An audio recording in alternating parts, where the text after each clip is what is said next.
Disclaimer. ये कहानी पूरी तरह काल्पनिक है, जिसे सिर्फ मनोरंजन के लिए एडिट और अनुवादित किया गया है।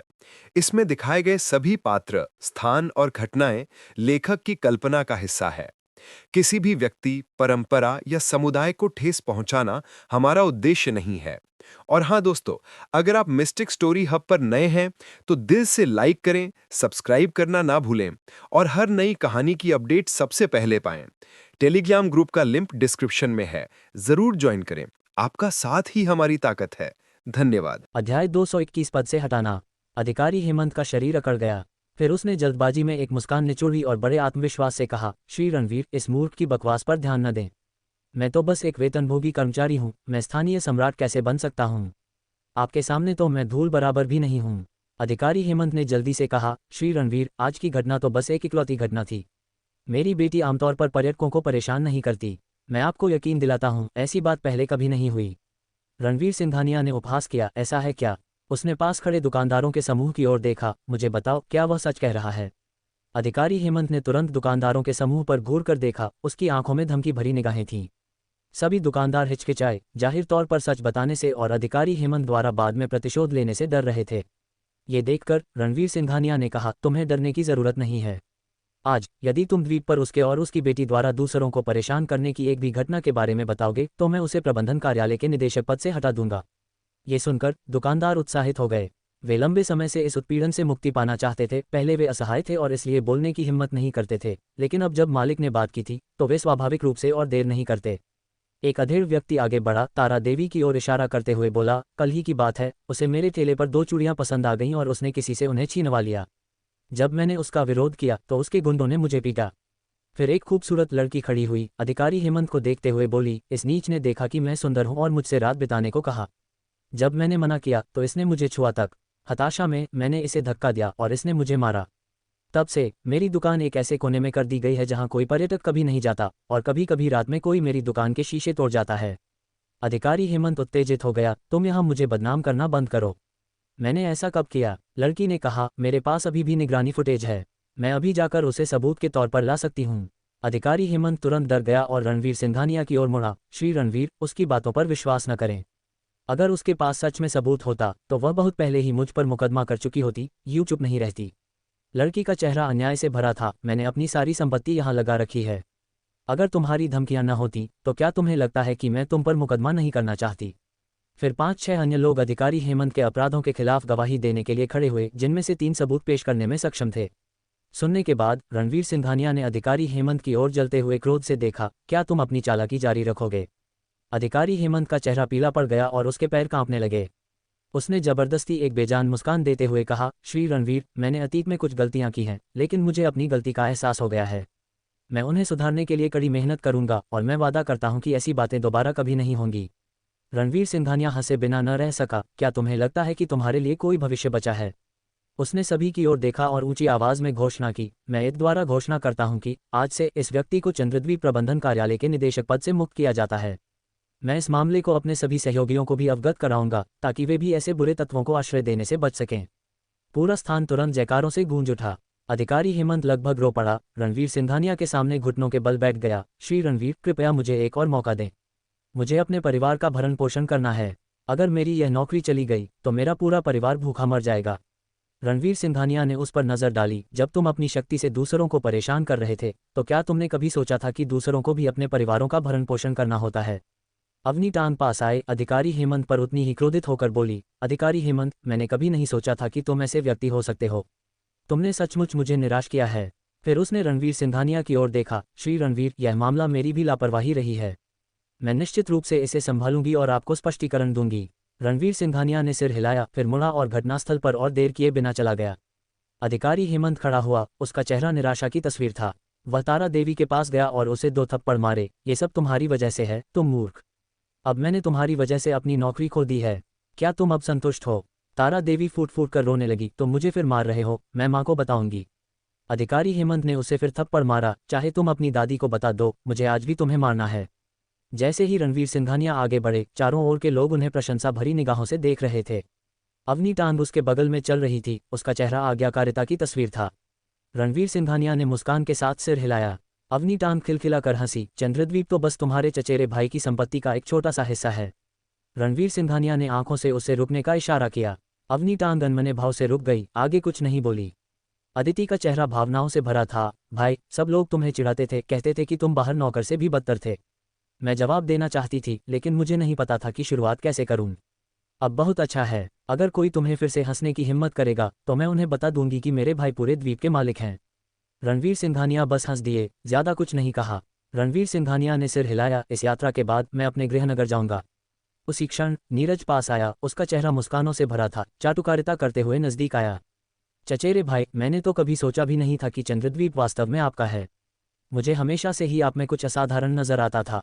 रणवीर सिंघानिया ने उसे तुरंत टोक दिया, तुम्हारा चचेरा भाई कौन? नीरज का चेहरा जम गया और उसने अजीब सी हंसी हंसते हुए कहा, आप अदिति के चचेरे भाई हैं, तो स्वाभाविक रूप से आप मेरे भी चचेरे भाई हुए।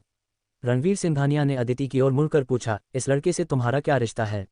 अदिति ने नीरज को घूर कर देखा, उसके पहले के कायरतापूर्ण व्यवहार और रणवीर सिंघानिया पर दोष मढ़ने की बात याद करते हुए सीधा सीधा कहा, नीरज, हम अलग हो जाते हैं।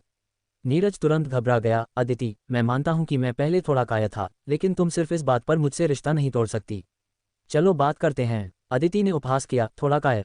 इस यात्रा पर मैंने तुम्हारा असली रंग देख लिया है। हम एक दूसरे के लिए नहीं बने हैं। अब मुझे ढूंढने मत आना। रणवीर सिंघानिया ने अदिति को अपनी ओर खींचा और नीरज को कोल्डली घूरकर कहा, आगे बढ़ो और कूद जाओ। अवनी टांग ने कहा, यहाँ से थोड़ी दूर पर एक चट्टान है, क्या मैं आपको वहां ले जाऊं? नीरज का चेहरा काला पड़ गया और अंततः उसने एक आह भरी और निराश होकर चला गया। रणवीर सिंघानिया ने अदिति को देखा, तुम अभी भी युवा हो, तुम्हें अपनी पढ़ाई पर ध्यान देना चाहिए। अदिति ने लापरवाही से जवाब दिया, मुझे पता है, मुझे पता है। मैं अब किसी को डेट नहीं करूंगी जब तक कि आपके जैसा कोई असाधारण पुरुष, चचेरे भाई, मेरा पीछा न करे। अवनी टांग ने मन ही मन सोचा, शायद ये कामना न करना ही बेहतर है, नहीं तो तुम कभी शादी नहीं कर पाओगी। रणवीर सिंघानिया ने दिव्य रत्न निकाला और अदिति को दिया, बाद में इस पत्थर में किसी से छेद करवा लेना, इसे एक धागे में पिरोकर अपने गले में पहनना, ये तुम्हारे स्वास्थ्य के लिए अच्छा है। अदिति का चेहरा खुशी से चमक उठा। रत्न पाकर उसने उसे जोर से चूमा, चचेरे भाई, आप मेरे लिए सच में बहुत अच्छे हैं। मैं तो आपकी कायल हो गई। अवनी टांग ने ईर्ष्या से अदिति को देखा, मन ही मन बड़बड़ाते हुए, काश आचार्य रणवीर भी मुझे कोई उपहार देते। जल्द ही। अदिति का चेहरा उतर गया, लेकिन मुझे आज रात महाविद्यालय वापस जाना होगा, कल मेरी कक्षा है और मैं अब आपके साथ और नहीं खेल सकती, चचेरे भाई। रणवीर सिंघानिया ने मुस्कुराते हुए कहा, पढ़ाई सबसे पहले है। तुम गर्मी की छुट्टियों के दौरान मुझसे मिलने आ सकती हो। अदिति ने अनिच्छा से सिर हिलाया, फिर उत्साह से बोली, तो चलो आज दोपहर द्वीप पर सभी मजेदार चीजों का आनंद लेते हैं। तीनों ने पूरे चंद्रद्वीप की खोज में खूब मजे किए। जैसे जैसे शाम ढलने लगी, अदिति और रणवीर सिंघानिया ने अनिच्छा से एक दूसरे को अलविदा कहा। अवनी टांग की बात करें तो उसने बस अलविदा कहा। भले ही रणवीर सिंघानिया ने यह स्पष्ट कर दिया था कि उनका रिश्ता केवल दोस्ताना था, फिर भी वह इस भावना को दूर नहीं कर पा रही थी कि यह सुंदर बड़ी बहन उसके चचेरे भाई के पीछे पड़ी है। एक महिला की अंतर्ज्ञान अक्सर सही होता है, इसीलिए उसे अवनी टांग के प्रति एक अस्पष्ट दुश्मनी महसूस हुई। एक साथ खेलते समय वे सतह पर तो दोस्ताना थे, लेकिन मन ही मन वह कह रही थी, हे नागिन, मेरे चचेरे भाई को बहकाने की हिम्मत मत करना। अदिति को लेकर चिंतित होने के कारण रणवीर सिंघानिया ने अवनी टांग से टांग राजवंश के एक विशेषज्ञ को उसे चुपचाप महाविद्यालय वापस पहुंचाने का प्रबंध करवाया। अदिति के जाने के बाद रणवीर सिंघानिया और अवनी टांग ने चंद्रद्वीप पर अपनी सैर जारी रखी। चंद्रद्वीप का दिन का नज़ारा अच्छा था, लेकिन रात का दृश्य वास्तव में मनमोहक था। अवनी टांग और रणवीर सिंघानिया चंद्रद्वीप के रात के आकाश के नीचे साथ चले, एक अकथनीय संतुष्टि महसूस करते हुए। यह अच्छा ही हुआ कि आचार्य रणवीर के चचेरे भाई को महाविद्यालय वापस जाना पड़ा, अन्यथा तीन लोगों के साथ रात के नज़ारे का आनंद लेना कम आकर्षक होता। रात के 10 बजे रणवीर सिंघानिया को अचानक कुछ याद आया और उसने अवनी टांग को तेजी से देखा। हे भगवान, द्वीप पर इतने सारे पर्यटक हैं और हमने पहले से होटल बुक नहीं किया, आज रात हम कहाँ सोएंगे? अवनी टांग ने धीरे से हंसते हुए कहा, चिंता मत कीजिए आचार्य रणवीर, मैंने पहले ही द्वीप के सबसे अच्छे होटल को सूचित कर दिया था और उन्होंने हमारे लिए 2 कमरे आरक्षित किए हैं। एक पल के लिए उसे यह कहने का लालच हुआ कि उन्होंने केवल एक कमरा आरक्षित किया है। इस विचार से उसकी दिल की धड़कनें तेज हो गईं, हालांकि उसके संयम ने उसे उस विचार को व्यक्त करने से रोक दिया। रणवीर सिंघानिया ने सिर हिलाया, यह अच्छी बात है, देर हो रही है, हमें होटल वापस जाकर आराम करना चाहिए। वे दोनों द्वीप के शीर्ष होटल की ओर साथ चले। उनके जाते ही पास के एक बड़े पेड़ के ऊपर एक लंबी तलवार वाला व्यक्ति छाया की तरह प्रकट हुआ। वह आकृति कुछ देर तक रणवीर सिंघानिया और अवनी टांग को जाते हुए देखती रही। एक फुर्ती से वह हवा में गायब हो गया। रणवीर सिंघानिया ने पीछे मुड़कर देखा और उसके होठों के कोने हल्के से ऊपर उठ गए, क्योंकि वह लापरवाही से आगे चलता रहा। थोड़ी ही देर में वे दोनों होटल की लॉबी में पहुंचे।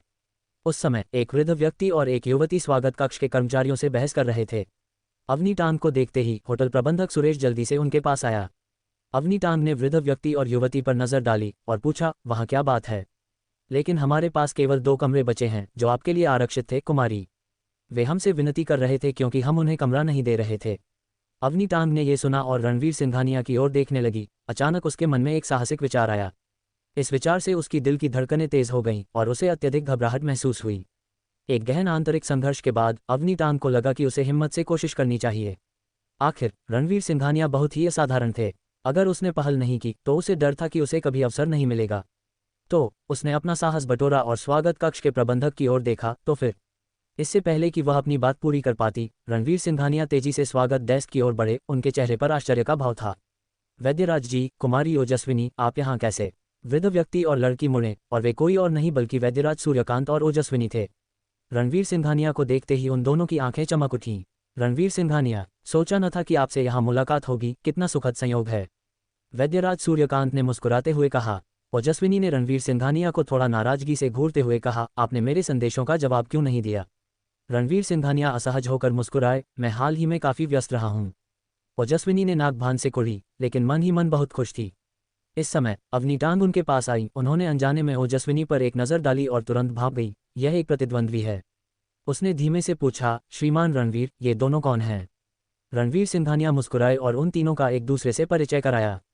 अवनी टांग की पहचान जानने के बाद ओजस्विनी उसे देखे बिना नहीं रह पाए, सोचते हुए, ये बदमाश रणवीर सिंघानिया जहाँ भी जाता है ऐसी रूपवती मायाविनियाँ उसे कैसे मिल जाती हैं।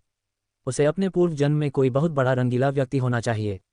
चूंकि उन्हें परिचित मिल गए थे, उन चारों ने कमरा बुक करने का मामला एक तरफ रख दिया और होटल के स्वागत कक्ष के विश्राम क्षेत्र में बैठकर हालचाल पूछने और बातें करने लगे। रणवीर सिंघानिया ने वैद्यराज सूर्यकांत और ओजस्विनी की ओर देखा, क्या आप यहाँ छुट्टियों के लिए आए हैं? वैद्यराज सूर्यकांत हंसे, छुट्टियां तो बस रास्ते में हैं। ओजस्विनी ने सुना कि यह जगह मनोरंजक है और यहाँ आने की जिद की, तो हमने यहाँ कुछ दिनों के लिए मौज मस्ती करने का फैसला किया। ओजस्विनी शर्म से लाल हो गई। दादाजी, रणवीर सिंघानिया ने पूछा, अच्छा, तो फिर आपका यहाँ आने का मुख्य उद्देश्य क्या है? वैद्यराज सूर्यकांत के चेहरे पर पुरानी यादों का एक हल्का सा भाव आ गया और उन्होंने धीमे से कहा, आयुर्वेद संप्रदाय की औषधि निर्माण प्रतियोगिता में भाग लेने के लिए। रणवीर सिंघानिया की भौहें तन गईं। आयुर्वेद संप्रदाय ऐसी प्रतियोगिताएं आयोजित करता है? बगल में खड़ी अवनी टांग कुछ हैरान थी। क्या आयुर्वेद संप्रदाय की औषधि निर्माण प्रतियोगिता केवल संप्रदाय के शिष्यों के लिए ही खुली है?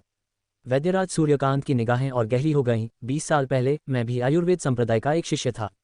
रणवीर सिंघानिया उत्सुक हो उठे, ये जानने के लिए कि वैद्यराज सूर्यकांत का आयुर्वेद संप्रदाय के साथ किस तरह का संबंध था। इससे पहले कि वह पूछ पाते, वैद्यराज सूर्यकांत ने कहानी सुनाना शुरू किया। आयुर्वेद संप्रदाय केवल वैद्यों का संगठन नहीं है। सटीक रूप से कहें तो यह एक युद्ध कला संप्रदाय है।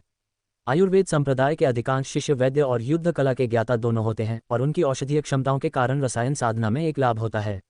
वास्तव में उनकी शक्ति अक्सर भारत के युद्ध कला संघों के कई लोगों से कहीं अधिक होती है। अवनी टांग ने सहमति में सिर हिलाया। तटवर्ती प्रदेश के किनारे एक रहस्यमयी द्वीप पर स्थित आयुर्वेद संप्रदाय तटवर्ती प्रदेश के साथ अधिक सक्रिय था और अवनी टांग ने मुखिया रंजीत टांग से संप्रदाय के बारे में बहुत कुछ सुना था। मुखिया रंजीत टांग के अनुसार आयुर्वेद संप्रदाय में भयानक रूप से शक्तिशाली व्यक्ति थे जो उन्हें एक हाथ से कुचल सकते थे। वैद्यराज सूर्यकांत ने जारी रखा, हालांकि मेरा एकमात्र जुनून चिकित्सा में था और युद्ध कला के लिए कोई प्रतिभा नहीं थी। मैंने सोचा कि भले ही मैं युद्ध कला का अभ्यास न करूं, मैं फिर भी आयुर्वेद संप्रदाय के भीतर चिकित्सा अध्ययनों में गहराई से उतर सकता था और उस क्षेत्र में कुछ हासिल कर सकता था। लेकिन उस समय की मेरी सोच बहुत भोली थी। जहां युद्ध कौशल ही सर्वोच्च है, बिना शक्ति के केवल धमकाया जा सकता है। आयुर्वेद संप्रदाय में आचार्य जयदेव नाम का एक व्यक्ति था। वह उस समय मेरा सहपाठी था। मेरा मानना है कि उसकी चिकित्सा क्षमताएं अच्छी थीं, लेकिन मेरे जितनी नहीं। हालांकि ये व्यक्ति अत्यधिक ईर्ष्यालु था। ये देखकर कि उसकी चिकित्सा क्षमताएं मेरी तुलना में कम थीं, वह मुझे हर मोड़ पर नीचा दिखाने लगा। समय के साथ हमारे बीच गंभीर मतभेद पैदा हो गए। संप्रदाय की औषधि निर्माण प्रतियोगिताओं में से एक के दौरान मुझे शुरू में पहला स्थान जीतने की उम्मीद थी। दुर्भाग्य से आचार्य जयदेव ने गुप्त रूप से उन सामग्री और उपकरणों को बदल दिया था जिनका मैं रसायन साधना के लिए उपयोग कर रहा था, जिसके परिणामस्वरूप एक हास्यास्पद प्रदर्शन हुआ और मैं हंसी का पात्र बन गया। उसके बाद मैं संप्रदाय के गुरुजनों का कृपापात्र नहीं रहा। आचार्य जयदेव ने इस मौके का फायदा उठाकर मुझे हर तरह से अपमानित किया और यहाँ तक कि मेरे राजपूत परिवार से एक पैतृक दिव्य रत्न लॉकेट भी चुरा लिया। अंत में मैं और अधिक सहन नहीं कर सका और आयुर्वेद संप्रदाय छोड़ दिया। अपमान जो आचार्य जयदेव ने मुझ पर लादा, मैंने उसे हमेशा अपने हृदय में संजोए रखा। लेकिन समय बीतने के साथ मैंने उसे भूलना शुरू कर दिया और बदले की कोई भावना नहीं रखी। इसके अलावा आचार्य जयदेव अब आयुर्वेद संप्रदाय के तृतीय आचार्य हैं, भयानक शक्ति के साथ। बदला लेना असंभव सा लगता था। हालांकि मेरे राजपूत परिवार का पैतृक दिव्य रत्न लॉकेट दूसरों के हाथों में नहीं रह सकता, इसलिए मैंने उसे कई बार वापस मांगने के लिए संपर्क किया। शुरू में वह उसे वापस देने को तैयार नहीं था, लेकिन मेरी लगन देखकर उसने मुझे आयुर्वेद संप्रदाय में वापस आकर औषधि निर्माण प्रतियोगिता में भाग लेने की अनुमति दी। यदि मैं या मेरे वंशज प्रतियोगिता में पहला स्थान जीत सके तो वह मुझे दिव्य रत्न लॉकेट लौटा देगा। ओजस्विनी और मैं इसी कारण से यहाँ हैं। ये सुनकर रणवीर सिंघानिया मन ही मन भावुक हो उठे। उन्होंने कभी नहीं सोचा था कि इतने सौम्य वैद्यराज सूर्यकांत का ऐसा दुखद अतीत होगा। उन्होंने हाथ जोड़कर प्रणाम किया। मैं वैद्यराज सूर्यकांत को उनके पैतृक दिव्य रत्न लॉकेट को पुनः प्राप्त करने और पुराने गिले शिकवे निपटाने में सफलता की कामना करता हूँ। वैद्यराज सूर्यकांत मुस्कुराए, शांत रहे। उस क्षण रणवीर सिंघानिया को अचानक एक विचार आया और उन्होंने पूछा, वैद्यराज जी, आयुर्वेद संप्रदाय अपनी रसायन साधना के लिए इतना प्रसिद्ध है, उसके पास दुर्लभ औषधीय जड़ी बूटियों का संग्रह अवश्य होगा। क्या उनके पास कोई ऐसी जड़ी बूटी है जो 500 साल से अधिक पुरानी हो? सहस्रवर्षीय अमृत की शक्ति ने रणवीर सिंघानिया को सीधे स्थापना स्तर के मध्य चरण के शिखर पर पहुंचा दिया था। अब वह बस एक कदम और था भेदन के लिए। यदि उन्हें 500 साल से अधिक पुरानी कुछ आत्मिक जड़ी बूटियां मिल सके तो वह निश्चित रूप से अपनी वर्तमान साधना बाधा को दूर करने और एक और भेदन कर सकेंगे। वैद्यराज सूर्यकांत हंसे और बोले, आयुर्वेद संप्रदाय अपने अमृत के लिए जाना जाता है, उसके पास बहुमूल्य औषधीय जड़ी बूटियों का भंडार कैसे नहीं होगा। इसके अलावा जिस द्वीप पर आयुर्वेद संप्रदाय स्थित है वह वास्तु ज्योतिषीय महत्व की भूमि है। जब इसे विकसित किया गया तो कई आत्मिक औषधियां मिलीं। इस औषधि निर्माण प्रतियोगिता का प्रथम पुरस्कार ही 3 पंचताब्दी आत्मिक औषधियां हैं। वे इसे सार्वजनिक रूप से नहीं बताते। रणवीर सिंघानिया की आंखें तुरंत तीव्र चमक से जगमगा उठीं और उन्होंने पूछा, वैद्यराज जी, क्या आप मुझे अपने साथ इस औषधि निर्माण प्रतियोगिता में भाग लेने के लिए ले जा सकते हैं? वैद्यराज सूर्यकांत ने रणवीर सिंघानिया को देखा, जो अचानक उत्साहित हो गए थे, और आश्चर्यचकित चेहरे के साथ कहा, रणवीर, तुम भी इस औषधि निर्माण प्रतियोगिता में भाग लेना चाहते हो? रणवीर सिंघानिया ने मुस्कुराते हुए कहा, ऐसी बात नहीं है। जैसा कि आपने अभी कहा, आयुर्वेद संप्रदाय में कई विशेषज्ञ हैं और आचार्य जयदेव यदि आचार्य बन पाए हैं तो उनकी शक्ति कम नहीं होगी। मैं आपके साथ चलूंगा ताकि यदि वे आपको परेशान करें तो मैं भी मदद कर सकूं। वैद्यराज सूर्यकांत हंसने लगे, मन ही मन सोच रहे थे कि यह युवक आत्मिक औषधियों के पीछे पड़ा है। इससे पहले कि वह कुछ बोल पाते, ओजस्विनी चिल्लाई, तो चलो, हम सब साथ चलते हैं। दादाजी, और हमें आपकी सुरक्षा की आवश्यकता है। वैद्यराज सूर्यकांत ने ओजस्विनी पर एक नज़र डाली और असहाय भाव से मुस्कुराते हुए कहा, अगर ऐसी बात है तो साथ चलते हैं, लेकिन अगर मैं पहला स्थान नहीं ला पाया तो मैं तुम्हें आत्मिक औषधि नहीं दे पाऊंगा। रणवीर सिंघानिया ने हल्की मुस्कान दी, ये दर्शाते हुए कि इसमें कोई समस्या नहीं थी। जब तक आयुर्वेद संप्रदाय के पास आत्मिक औषधि थी, उन्हें इसे प्राप्त करने की चिंता नहीं थी। ओजस्विनी का चेहरा खुशी से भर गया। मैं फिर से रणवीर के साथ रहूंगी। मुझे आश्चर्य है कि क्या इस बार मुझे उसकी किसी इच्छा को पूरा करने का अवसर मिलेगा। अवनी टांग, जो पास खड़ी थी, गहरी प्रभावित हुई और उसने सिर घुमाकर रणवीर सिंघानिया की ओर देखा। श्रीमान रणवीर, क्या मैं भी आपके साथ चल सकती हूँ? ओजस्विनी की मुस्कान सख्त हो गई। वह मन ही मन सोचने लगी, तुम क्यों पीछे आ रही हो? हम तो जानते भी नहीं एक दूसरे को। अवनी टांग के चेहरे पर निराशा झलक रही थी, लेकिन वह केवल सिर हिलाकर सहमत हो सकी। उसी क्षण उसे याद आया कि वैद्यराज सूर्यकांत और ओजस्विनी को अभी तक कमरे नहीं मिले थे, इसलिए उसने कहा, क्या आप दोनों अभी कमरे तलाश रहे थे? सौभाग्य से मैंने उनके लिए 2 कमरे आरक्षित करवा लिए थे, लेकिन वे केवल 2 ही हैं। उसने रणवीर सिंघानिया की ओर देखा, तो आज रात, श्रीमान रणवीर, हम। ओजस्विनी ने अवनी टांग की प्रतिक्रिया को उपेक्षा से देखा। सचमुच एक कपटी स्त्री। तुम्हें सच में लगा कि तुम आज रात रणवीर के साथ सोओगी? अगर किसी को सोना चाहिए तो वह मुझे होना चाहिए, हम। रणवीर सिंघानिया खड़े हो गए। देर हो रही है, चलो हम अपने कमरों में वापस जाकर आराम करें। तभी अवनी टांग को होश आया। उसकी आंखें अपनी निराशा को मुश्किल से छिपा पा रही थीं और उसने जवाब दिया, ठीक है। ओजस्विनी चलकर अवनी टांग के पास आए और उसकी बांह से बांह मिलाते हुए मुस्कुराते हुए बोली, बहन, आज रात साथ सोते हैं। चिंता मत करो, मैं खर्राटे नहीं लेती। अवनी टांग ने मुस्कान दिखाई, फिर भी कुछ नहीं कहा। रणवीर सिंघानिया और वैद्यराज सूर्यकांत अपने कमरे में गए। वैद्यराज सूर्यकांत ने हंसते हुए कहा, रणवीर, मैं रात में खर्राटे लेता हूँ, आशा है तुम्हें बुरा नहीं लगेगा। रणवीर सिंघानिया खिड़की के पास खड़े थे, रात के दृश्य को देखते हुए, और हल्के से बोले, वैद्यराज, आप पहले सो जाए, मेरी चिंता न करें। वैद्यराज सूर्यकांत चौंक गए, तुम्हें कुछ और काम है? रणवीर सिंघानिया मुड़े, मुस्कुराते हुए कहा, मुझे एक अतिथि से मिलना है। वैद्यराज सूर्यकांत ने संशय भरी नज़र से देखा, एक अतिथि? जब हम अंदर आए तो हमने किसी और को नहीं देखा, यह अतिथि कहाँ से आया? रणवीर सिंघानिया ने जवाब दिया, वैद्यराज, आप सो जाए, मैं जाकर देखता हूँ। फिर उन्होंने खिड़की खोली, खिड़की की मुंडेर पर कदम रखा, ऊपर की ओर कूदे और ऊपरी मंजिल पर पहुंच गए। वैद्यराज सूर्यकांत हतप्रभ रह गए। ये ध्यान रखना महत्वपूर्ण था कि उनका कमरा होटल की सबसे ऊपरी मंजिल पर था, जमीन से 100 मीटर से भी अधिक ऊपर। रणवीर सिंघानिया ने कहा कि वह कूदने वाले थे और फिर उन्होंने बस कर दिया, ये सचमुच भयावह था। वह जल्दी से खिड़की पर गए, नीचे देखा और फिर ऊपर, लेकिन उन्हें रणवीर सिंघानिया का कोई निशान नहीं मिला। एक पल सोचने के बाद वह शांत हुए और उदासीनता से बोले, रणवीर सिंघानिया पुरुषों में महान वीर है और वह स्पष्ट रूप से जानता है कि वह क्या कर रहा है। इस वृद्ध को उसकी चिंता करने की कोई आवश्यकता नहीं है। उसके बाद वह हाथ मुंह धोने गए और फिर बिस्तर पर चले गए। होटल की छत पर समुद्री हवा के झोंके चल रहे थे। रणवीर सिंघानिया छत के किनारे खड़े थे, थोड़ी दूरी पर खड़ी आकृति को देख रहे थे जो एक लंबी तलवार लिए हुए थी, जिसके लंबे बाल हवा में लहरा रहे थे और वह स्पष्ट रूप से उससे निकलती भयावह आभा को महसूस कर सकते थे। इस व्यक्ति में युद्ध कला का सार जो क्यानकियू के कटार में निहित सार से भी अधिक गहरा था। उसी समय उसके भीतर एक अवर्णनीय शक्ति उमड़ रही थी, जो एक बार मुक्त होने पर निश्चित रूप से एक भयावह शक्ति का प्रदर्शन करेगी। रणवीर सिंघानिया को भी इस व्यक्ति से खतरे का आभास हुआ। बेशक बस इतना ही था। वह उस आकृति की ओर बढ़े और पूछा, तुम कौन हो? तुम हमारा पीछा क्यों कर रही हो? आकृति मुड़ी, चांदनी ने उसके शांत और निर्लिप्त चेहरे को रोशन कर दिया। उसे पहली नज़र में देखते ही रणवीर सिंघानिया को लगा कि यह ऐसी महिला है जिसके साथ तालमेल बिठाना आसान नहीं होगा। मेरा नाम अवंतिका है, महिला ने उदासीनता से कहा। रणवीर सिंघानिया ने अपनी भौहें उठाईं और कहा, मैं रणवीर सिंघानिया हूँ। रणवीर सिंघानिया मुस्कुराए और जवाब दिया, तारीफ के लिए धन्यवाद। कुमारी अवंतिका, पहले आप ये बताइए कि आप यहाँ क्यों हैं? उन्हें विश्वास नहीं था कि यह रहस्यमयी महिला आधी रात में सिर्फ उनकी तारीफ करने के लिए उनका पीछा कर रही थी। अवंतिका ने सीधे रणवीर सिंघानिया की आंखों में देखा और कहा, तुम जल्द ही मरने वाले हो।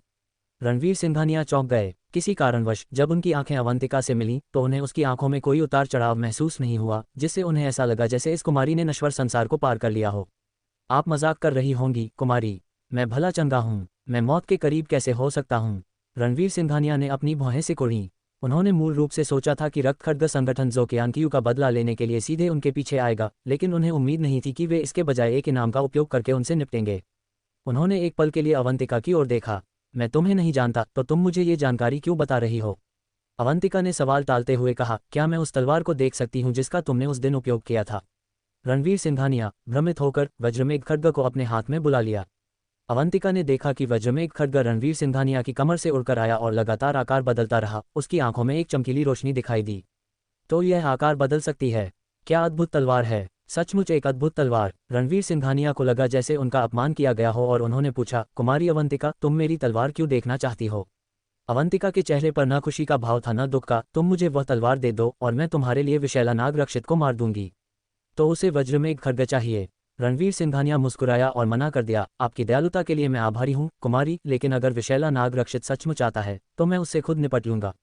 अवंतिका को रणवीर सिंघानिया के मना करने की उम्मीद नहीं थी। उसने थोड़ी भौहें चढ़ाईं। आपकी शक्ति निश्चित रूप से उल्लेखनीय है और आप असाधारण प्रतिभा वाले व्यक्ति हैं, फिर भी रूपांतरण स्तर के 7वें और 8वें चरण के बीच एक खाई है और उनकी शक्तियां जमीन आसमान का फर्क हैं। आपको अंदाजा भी नहीं है कि विशैला नाग रक्षित कितना भयानक है। उससे भिड़ना मौत को दावत देने जैसा है। रणवीर सिंघानिया ने थोड़ा सिर उठाया, जो बातें आप कर रही हैं वे मुझे वाकई नहीं पता, लेकिन मुझे अपनी शक्ति पर पूरा भरोसा है। जो क्यानकियू के साथ अपनी लड़ाई में उसकी शक्ति अभी स्थापना स्तर के प्रारंभिक चरणों में ही थी, फिर भी उसने अपनी पूरी शक्ति का उपयोग नहीं किया था। तब भी स्वर्ग सूची में इस तथाकथित चौथे स्थान के विशेषज्ञ का सामना करने में रणवीर सिंघानिया को कोई डर नहीं था। अब तो वह स्थापना स्तर के मध्य चरण के शिखर पर था, बस उत्तरार्ध चरणों तक पहुंचने से एक कदम दूर। अवंतिका रणवीर सिंघानिया की वास्तविक शक्ति को नहीं समझ पाए। उसे बस लगा कि वह अपनी असाधारण प्रतिभा के कारण आंखें मूंदकर घमंडी हो रहा था। ये व्यक्ति उतना ही अकारण अभिमानी है जितना मैं कभी थी। थोड़ा कुछ पाकर खुद को अजेय समझ रहा है। यह नहीं जानता कि अभी तो बड़े बड़े धुरंधर पड़े हैं। अगर यह रवैया नहीं बदला तो एक दिन उसे भारी नुकसान उठाना पड़ेगा। उसने पल भर सोचा, फिर से कहा, मैं समझ सकती हूँ कि आपको अपना स्वाभिमान प्यारा है, लेकिन अत्यधिक हट टूटने का कारण बनता है। यदि आप सलाह नहीं मानते तो मजबूत प्रतिभाओं के बावजूद मुझे डर है कि आप उस दिन तक जीवित नहीं रहेंगे जब आप एक शक्तिशाली व्यक्ति बन जाएंगे। यदि आप मेरी सलाह मानने को तैयार हैं और मुझे वज्रमेघ खड्ग देते हैं तो मैं न केवल आपके लिए विशैला नाग रक्षित से निपट लूंगी, बल्कि मैं एक अपवाद के तौर पर आपको अपने शिष्य के रूप में भी स्वीकार करूंगी। इस तरह रक्त खड्ग संगठन भी आपको आसानी से छूने की हिम्मत नहीं करेगा। कैसा रहेगा? रणवीर सिंघानिया जोर से हंसा, हाथ लहराते हुए बोला, कोई जरूरत नहीं कुमारी, कृपया लौट जाए। ये कहने के बाद वह मुड़ा और छत के किनारे की ओर चला। जहां से वह आया था वहीं से कूद गया। अवंतिका ने तेजी से 2 कदम आगे बढ़ाए। तुम? रणवीर सिंघानिया को रात में गायब होते देख वह केवल असहाय होकर आह भर सकती थी। छोड़ो, ये लड़का अपनी भलाई नहीं जानता। मुझे उसकी मदद के लिए इतनी जल्दबाजी करने की जरूरत नहीं है। मैं अगले कुछ दिनों तक इस द्वीप पर रहूंगी। जब विशैला नाग रक्षित मारने आएगा तो मैं देखूंगी कि वह कैसा प्रदर्शन करता है और तब तय करूंगी कि दखल देना है या नहीं। अगर वह समय पर समझदार हो गया तो शायद मैं उसकी जान बचा लूंगी। अगर वह मूर्ख निकला तो जब विशैला नाग रक्षित उसे मार डालेगा मैं बस तलवार ले लूंगी। अगला दिन रणवीर सिंघानिया और अवनी टांग ने वैद्यराज सूर्यकांत और ओजस्विनी के साथ फुर्सत के पल बिताए। आज के बाद रणवीर सिंघानिया वैद्यराज सूर्यकांत और ओजस्विनी के साथ उस द्वीप पर जाएगा जहां आयुर्वेद संप्रदाय स्थित था, जबकि अवनी टांग राजवंश लौटकर परिवार का व्यवसाय संभालना जारी रखेगी। दोपहर में वे चारों एक खुली हवा वाली पे दुकान के सूरज छाता छतरियों के नीचे बैठे ठंडे पे पी रहे थे और फुर्सत के पल का आनंद ले रहे थे। मैंने कभी नहीं सोचा था कि वह भी चंद्रद्वीप पर घूमने आएंगे। मैं सच में जाकर उनसे ऑटोग्राफ मांगना चाहती हूँ। लड़के के साथ बैठी लड़कियां सभी संदेह भरी नजर से देख रही थीं, स्पष्ट रूप से उसकी कहानी पर विश्वास नहीं कर रही थीं। जो तुम कह रहे हो वो तो बहुत दूर की बात है। एक अकेला व्यक्ति ऐसा काम कैसे कर सकता है? क्या तुमने बहुत ज्यादा उपन्यास पढ़ लिए हैं और तुम्हारा दिमाग खराब हो गया है या कुछ और? कई लड़कियों ने एक के बाद एक अपनी राय व्यक्त की। एक भी लड़के की बातों पर विश्वास नहीं कर रही थी। इन लोगों में से केवल डिगबिल टोपी पहने लड़के के परिवार में कुछ युद्ध कला का इतिहास था, बाकी सभी साधारण लोग थे जिन्होंने कभी एक सच्चे युद्ध कला गुरु को नहीं देखा था। एक लड़के ने हंसते हुए डिगबिल टोपी वाले लड़के के कंधे पर थपथपाया। तुम्हें फुर्सत में मेरे साथ कुछ खेल खेलने चाहिए। हर समय दिन में सपने देखना बंद करो, तुम तो लगभग पागल हो रहे हो। लड़के को ये देखकर कि वे उस पर विश्वास नहीं कर रहे थे, अंदर ही अंदर घुटन महसूस हुई, लेकिन उसे ये भी नहीं पता था कि पलटकर जवाब कैसे दे, इसलिए वह केवल खामोशी से कुड़ते हुए बोला, छोड़ो, अगर विश्वास नहीं करना। रणवीर सिंघानिया, जो थोड़ी दूरी पर बैठा था, ने अपने पे की चुस्की ली। उसके चेहरे पर एक अकथनीय मुस्कान आ गई। स्थापना स्तर के मध्य चरण तक पहुंचने के बाद उसकी आत्मिक संवेदन भी काफी बेहतर हो गई थी और अब वह 100 मीटर के दायरे को कवर कर सकती थी। वह भी अभी अपनी आत्मिक संवेदन फैला रहा था, आसपास के लोगों का अवलोकन कर रहा था और इत्तेफाक से उन छात्रों की बातचीत सुन ली थी। थोड़ा भोला होना जरूरी नहीं कि बुरी बात हो, रणवीर सिंघानिया ने मन ही मन सोचा। अगर सिर्फ रणवीर सिंघानिया खुद होता तो वह इतना सतर्क नहीं होता, लेकिन अवनी टांग और अन्य दो उसके साथ थे, इसलिए उसे सावधान रहना पड़ा। उसने अपनी आत्मिक संवेदन की सीमा में आने वाले हर व्यक्ति को ध्यान से देखा, ये जानने की कोशिश करते हुए कि उनमें से कोई विशैला नाग रक्षित भेष बदल कर तो नहीं था। थोड़ी देर बाद एक ऐसा व्यक्ति जो पूरी तरह से साधारण दिख रहा था, एक दुकानदार के साथ मोलभाव करते हुए, ने रणवीर सिंघानिया का ध्यान खींचा। सामान्य तौर पर इस व्यक्ति में कुछ भी असामान्य नहीं था, लेकिन रणवीर सिंघानिया की आत्मिक संवेदन विस्तृत और पूरी थी और किसी भी व्यक्ति का कोई भी छोटा सा हलचल उसकी नजरों से बच नहीं सकता था। मोलभाव की प्रक्रिया के दौरान इस व्यक्ति ने रणवीर सिंघानिया की दिशा में 1 दर्जन से अधिक बार छिपकर देखा, बिना कोई निशान छोड़े। रणवीर सिंघानिया ने उस व्यक्ति की आंखों में द्वेष और हत्या का इरादा देखा, जो एक साधारण व्यक्ति में नहीं हो सकता था। इसके अलावा रणवीर सिंघानिया की आत्मिक संवेदन ने उस व्यक्ति के कपड़ों को भेद दिया और उसकी पीठ पर एक भयावह दिखने वाले सर्प का टैटू खोज निकाला। ये व्यक्ति जरूर विशैला नाग रक्षित है। रणवीर सिंघानिया के होंठ हल्के से ऊपर की ओर मुड़े और फिर वह खड़ा हो गया और अवनी टांग तथा दूसरों से कहा, मेरे लिए यहाँ थोड़ी देर इंतजार करो, मुझे कुछ काम निपटाना है। ये कहने के बाद वह मुड़ा और पास के एक विरल कुंज की ओर चला। उस व्यक्ति ने ये देखते ही तुरंत अपने हाथ में पकड़ी चीज नीचे रखी और रणवीर सिंघानिया का पीछा करते हुए कुंज की ओर चला। इस दृश्य को इत्तेफाक से एक डिगबिल टोपी वाले लड़के ने देखा, जो रणवीर सिंघानिया पर ध्यान दे रहा था। उस आदमी की नीयत कुछ ठीक नहीं लग रही। वह खुद से बड़बड़ाया, फिर उसकी आंखें चमक उठी। अचानक वह खड़ा हो गया और अपने साथियों से बोला, जल्दी करो, मेरे साथ आओ। रणवीर सिंघानिया जंगल के भीतर गहराई तक पहुंचे, तब जाकर कहीं रुके। उनकी दिव्य संवेदन 100 मीटर के दायरे को कवर कर रही थी और उन्हें आश्चर्य हुआ जब उन्होंने पाया कि एक आकृति पास के एक बड़े वृक्ष के ऊपर पहले से ही छिपी हुई थी। वह अवंतिका थी। यहाँ तमाशा देखने आए हो? रणवीर सिंघानिया ने अपने मन में बुदबुदाया और फिर अपने पीछे आ रहे व्यक्ति की ओर मुड़कर पूछा, क्या तुम रक्षित हो? बोलने के बाद उन्होंने अपने चेहरे से मानव त्वचा का नकाब फाड़ दिया, जिससे उनका क्रूर और बर्फीला मुखमंडल सामने आया। फिर उन्होंने अपने सामान्य कपड़ों को फाड़कर नीचे एक काली चुस्त पोशाक दिखाई, जिसमें नुकीले अस्त्र और अन्य हथियार उनकी कमर पर टिके हुए थे। रणवीर सिंघानिया ने उसे ऊपर से नीचे देखा और अपनी भौहें उठाईं। तुम अपने उपनाम पर खरे उतरते हो। तुम्हें देखकर ही एक सर्द एहसास होता है। कोई आश्चर्य नहीं कि तुम्हें विशैला नाग कहते हैं। रक्षित का चेहरा भावहीन था। तुम मेरा नाम जानते हो तो तुम्हें यह भी स्पष्ट होना चाहिए कि मैं यहाँ क्यों हूँ। मुझे आजकल पैसों की काफ़ी तंगी है, इसलिए मुझे इनाम के लिए तुम्हारे जीवन का सौदा करना होगा। मुझे उम्मीद है कि परलोक में पहुंचने के बाद तुम मुझसे कोई शिकायत नहीं करोगे। रणवीर सिंघानिया की भौहें और ऊपर उठी। अगर तुम इसी तरह बात करने वाले हो तो मुझे तुम्हारी जान बख्शने की कोई जरूरत नहीं दिखती। रक्षित मुस्कुराया, तुम काफ़ी आत्मविश्वासी हो। रणवीर सिंघानिया का समय बर्बाद करने का कोई इरादा नहीं था। चूंकि दूसरा पक्ष उनके जीवन के लिए आया था, इसलिए उन्हें शिष्टाचार निभाने की कोई आवश्यकता नहीं थी। उन्होंने तुरंत कार्रवाई करने की योजना बनाई। हालांकि उसी क्षण डिगबिल टोपी पहने अंकित अपने सहपाठियों को उनके स्थान पर ले आया। ये सब यहाँ क्यों आ रहे हैं? रणवीर सिंघानिया ने हल्की सी भौहें चढ़ाईं। रक्षित ने भी छात्रों को देखा, उन्हें एक तिरछी नजर दी लेकिन ज्यादा ध्यान नहीं दिया। डिगबिल टोपी पहने अंकित अपने सहपाठियों को झाड़ियों के एक झुंड के पीछे छुपने के लिए ले गया। रणवीर सिंघानिया और रक्षित की दिशा में चोरी छिपे देख रहा था। एक लड़की ने नाखुशी से शिकायत की, हमें यहाँ क्यों लाए? यहाँ तो बस झाड़ियाँ ही झाड़ियाँ हैं, देखने लायक कुछ नहीं है। बाकियों ने सहमति में सिर हिलाया। बिल्कुल, साधारण लोगों की लड़ाई में इतना रोमांच क्या है? तुम उन उपन्यासों और फिल्मों से दिमागी तौर पर प्रभावित हो गए हो, ऐसी बातें सोच रहे हो जो हैं ही नहीं। चलो छोड़ो इसे, वे शक्तिशाली हैं या नहीं, जैसे ही वे लड़ना शुरू करेंगे यह एक शानदार तमाशा होगा। हमें देखने में कोई हर्ज नहीं। दिग्बिल टोपी पहने अंकित का चेहरा काला पड़ गया, लेकिन उसने अपने सहपाठियों को यहाँ इसलिए लाया था ताकि वह साबित कर सके कि उसकी बातें झूठी नहीं थीं। उसने रणवीर सिंघानिया और रक्षित को उम्मीद से देखा, उसका दिल फुसफुसा रहा था कि वे लड़ना शुरू करें ताकि इन अज्ञानी मूर्खों को दिखा सके कि सच्चे युद्ध कला के आचार्य कितने भयानक हो सकते हैं। तभी चश्मा पहने हुए एक शांत दिखने वाली लड़की, वंशिका, अचानक खड़ी हो गई। धार्मिक उत्साह के साथ उसने कहा, हमारे शिक्षकों ने हमें सिखाया है कि लोगों को एक दूसरे के प्रति दयालु होना चाहिए। अगर ये दोनों लड़ना शुरू करते हैं और अनजाने में एक दूसरे को चोट पहुंचाते हैं तो ये भयावह हो सकता है। हालांकि यह हमारा कोई लेना देना नहीं है, क्योंकि हम यहाँ हैं। हमें बीच बचाव करना चाहिए और उन्हें लड़ने से रोकने की कोशिश करनी चाहिए। दिग्बिल टोपी पहने अंकित दंग रह गया, मन ही मन सोच रहा था कि वे दोनों एक इशारे से ही लोगों का ढेर लगा सकते थे, उसका बीच में आना आत्मघाती होगा। जैसे ही वह उसे रोकने वाला था, वंशिका पहले ही रणवीर सिंघानिया और रक्षित की ओर बढ़ चुकी थी। उसका चेहरा दहशत से भर गया, उसने जल्दी से चिल्लाया, अरे क्या तुम्हें मरने की इच्छा है? वापस आओ यहाँ। लड़की ने कोई ध्यान नहीं दिया और सीधे आगे बढ़ गई। दिग्बिल टोपी पहने अंकित का चेहरा पीला पड़ गया और वह बुदबुदाया, ये बुरा है। बाकी लड़कियां उसे भ्रमित मुद्रा में देखने लगीं। तुम इतने डरपोक क्यों हो? ये बस लड़ाई छुड़वाना है और मुझे लगता है कि वंशिका सही कह रही है। लड़ना बुरा है, हमें वास्तव में इसे रोकने की कोशिश करनी चाहिए, एक लड़की ने कहा और फिर वह भी आगे बढ़ गई। बाकी सब भी उसके पीछे पीछे चले गए। दिग्बिल टोपी पहने अंकित का चेहरा राख जैसा था, वह पूरी तरह से हैरान था कि उसके सहपाठी लड़ाई छुड़वाने के लिए दौड़ पड़े। रणवीर सिंघानिया छात्रों को करीब आते हुए देखकर कुछ हद तक अवाक रह गए। उन्होंने उनकी बातचीत सुन ली थी और उन्हें उम्मीद नहीं थी कि इन छात्रों में न्याय की इतनी प्रबल भावना होगी कि वे वास्तव में लड़ाई रोकने के लिए आ जाएंगे। रक्षित के चेहरे पर एक कुटिल मुस्कान थी, उसने कहा, कितने परेशान करने वाले छोटे मोटे लोग। ऐसा लगता है कि तुम्हें मारने से पहले मुझे इन्हें ठिकाने लगाना होगा। जैसे ही उसने बोला, उसने अपना हाथ उठाया और लड़कियों की दिशा में आंतरिक शक्ति की कई धाराएं छोड़ीं।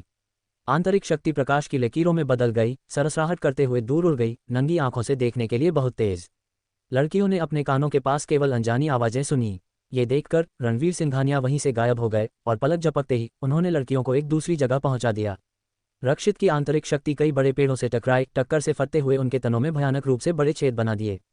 लड़कियों को अभी भी स्पष्ट नहीं था कि क्या हुआ था, केवल उनकी आंखों के सामने एक धुंधलाहट महसूस हुई। अगले ही पल उन्होंने खुद को 10 मीटर दूर पाया, उनके चेहरे भ्रमित मुद्रा में थे। एक लड़की, जिसे अभी भी रणवीर सिंघानिया खींच रहे थे, तुरंत चिल्लाई, तुम क्या कर रहे हो? तुम्हें मुझे छूने की अनुमति किसने दी? रणवीर सिंघानिया ने उसकी बात पर ध्यान नहीं दिया और रक्षित की ओर मुड़कर कहा, छात्रों पर हमला करना, क्या स्वर्ग सूची के तथाकथित विशेषज्ञ यही करते हैं? पूरी तरह से कोई सीमा नहीं। रक्षित ने उपहास किया, तुम विदेश की स्थिति नहीं समझते। वहाँ शक्ति ही सब कुछ है। तथाकथित नैतिकताएं, कानून और सीमाएं एक मजाक हैं। ये बस तुच्छ प्राणी हैं। मर गए तो क्या, इसमें इतना हंगामा करने की क्या बात है? लड़कियां समझ नहीं पाईं कि दोनों आदमी किस बारे में बात कर रहे थे। एक लड़की ने चिड़चिड़ाकर रणवीर सिंघानिया को देखा, क्या तुम दोनों को कोई समस्या है? लड़ाई झगड़े और हत्या की बातें कर रहे हो?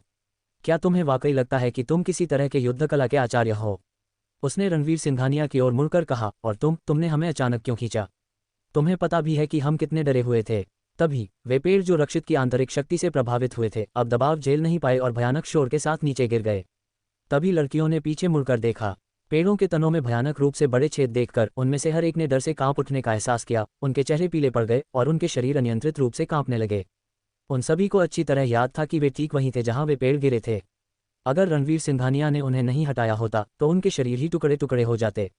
ये बहुत भयानक है, बस बहुत भयानक। मुझे अपनी माँ चाहिए। उई।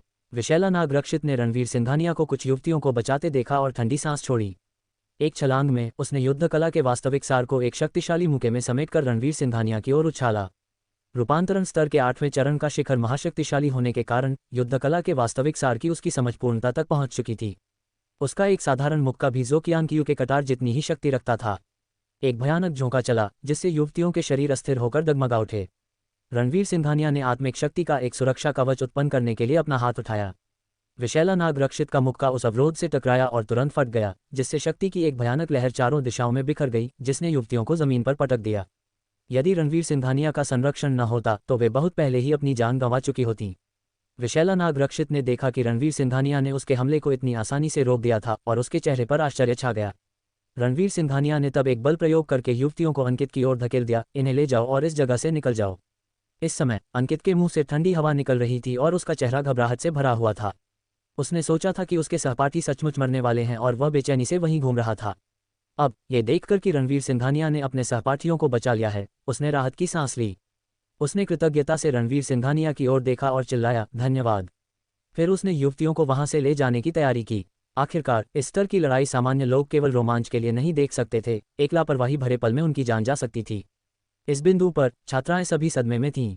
उनमें से एक खुद से बुदबुदाई, ये सच में इतना भयानक है। अंकित ने मन ही मन गर्व महसूस किया और सोचा, अब तुम्हें मेरी बात पर विश्वास होगा, ये तुम्हारे अहंकार और अज्ञानता का परिणाम है। उसने और अधिक देर करने की हिम्मत नहीं की और चिल्लाया, ढेरों मत बनो, भागो वरना हम सब मर जाएंगे। युवतियां तब होश में आईं, उनके चेहरे डर से भरे थे और वे रोते हुए दूर भाग गईं। छात्रों के चले जाने पर रणवीर सिंघानिया ने राहत महसूस की और उसकी नज़रें एक बार फिर विशैला नागरक्षित पर टिक गईं। विशैला नागरक्षित की आंखें और ठंडी हो गईं, तुम मेरी कल्पना से कहीं अधिक शक्तिशाली हो। रणवीर सिंघानिया मुस्कुराया, तुम्हारी कल्पना बहुत कमजोर है। अपने स्थापना स्तर के प्रारंभिक चरण में भी रणवीर सिंघानिया को पूरा भरोसा था कि वह रूपांतरण स्तर के 8वें चरण के विशेषज्ञ से लड़ सकता है। अब जब वह स्थापना स्तर के मध्य चरण तक पहुंच चुका था तो उसकी शक्ति कई गुना बढ़ गई थी, इसलिए विशैला नागरक्षित का शक्ति स्तर स्वाभाविक रूप से और भी कम चिंता का विषय था। पेड़ पर अवंतिका रणवीर सिंघानिया का पुनर्मूल्यांकन कर रही थी। उसके शांत सुंदर चेहरे पर उत्सुकता साफ झलक रही थी। उसकी आभाजोकियान उसे लड़ने के समय से कहीं अधिक शक्तिशाली है। क्या वह सच में कुछ ही दिनों में रूपांतरण स्तर के 8वें चरण तक पहुंच गया है? कोई आश्चर्य नहीं कि उसने मेरी मदद से इनकार कर दिया। लेकिन क्या वह सच में सोचता है कि रूपांतरण स्तर के 8वें चरण तक पहुंचकर उसे विशैला नागरक्षित के विरुद्ध कोई मौका मिलेगा? जब विशैला नागरक्षित ने रणवीर सिंघानिया के शब्द सुने तो वह हंसे बिना न रह सका। क्या तुम्हें लगता है कि मैं तुम्हारी तारीफ कर रहा हूं? बच्चे, मैं किसी कारण से स्वर्ग सूची में चौथे स्थान पर हूं और मेरी विधियां तुम्हारी कल्पना से परे हैं। तुम्हारी शक्ति का स्तर मेरे लिए कुछ वास्तविक कौशल का उपयोग करने के लिए मुश्किल से पर्याप्त है। जैसे ही वह बोल चुका, उसकी आकृति वहीं गायब हो गई। रणवीर सिंघानिया ने अपनी आंखें सिकुड़ी और महसूस किया कि उसके आसपास का वातावरण बहुत अधिक अंधेरा हो गया है। दोनों ओर देखने पर उसे विशैला नागरक्षित का कोई संकेत नहीं दिख रहा था। ये देखते हुए कि उसने उन युवतियों को पहले बचाया था, मैं उसकी जान बचाऊंगी, उसने तय किया। हस्तक्षेप करने की तैयारी कर रही थी यदि रणवीर सिंघानिया मारा जाने वाला था। इस तरह वह अहंकारी व्यक्ति उसका आभारी होगा और स्वेच्छा से उसे तलवार अर्पित करेगा। हालांकि रणवीर सिंघानिया ने सीधे अपनी दिव्य संवेदन जारी की, 100 मीटर के दायरे में हर इंच को घेर लिया और पलक झपकते ही विशैला नागरक्षित का पता लगा लिया। विशैला नागरक्षित तेजी से चल रहा था, उसकी तेजी उसे नग्न आंखों के लिए अदृश्य बना रही थी। उसी समय रणवीर सिंघानिया ने विशैला नागरक्षित की चाल में ब्रेथ कंसीलिंग स्किल्स और आर्ट ऑफ कंसीलमेंट की तकनीकों पर ध्यान दिया। तो तुम गायब होने के लिए एक चाल और ब्रेथ कंसीलिंग स्किल्स का उपयोग कर रहे हो। वह उन युद्ध कला गुरुओं के खिलाफ काम कर सकता है, लेकिन दिव्य संवेदन जागृत करने वाले साधक के खिलाफ ये लगभग हास्यास्पद है। रणवीर सिंघानिया ने सोचा। उसके मुंह के कोने ऊपर की ओर मुड़ गए।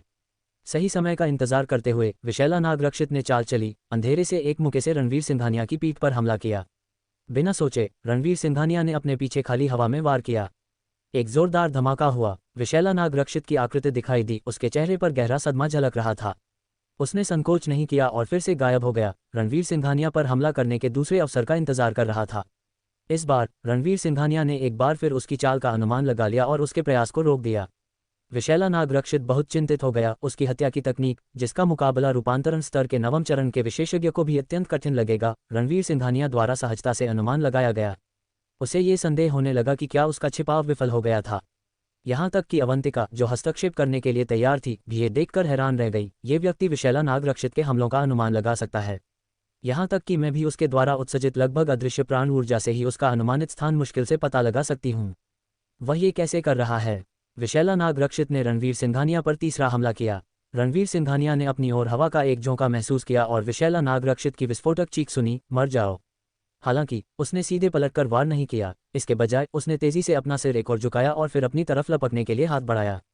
एक छोटा बाण रणवीर सिंघानिया के सिर के पास से उड़ गया, जबकि उसने मुस्कुराते हुए विशैला नागरक्षित को गर्दन से पकड़ लिया। क्या तुम्हें लगा कि एक ध्यान भटकाने वाला योद्धाभ्यास मुझे मूर्ख बना देगा?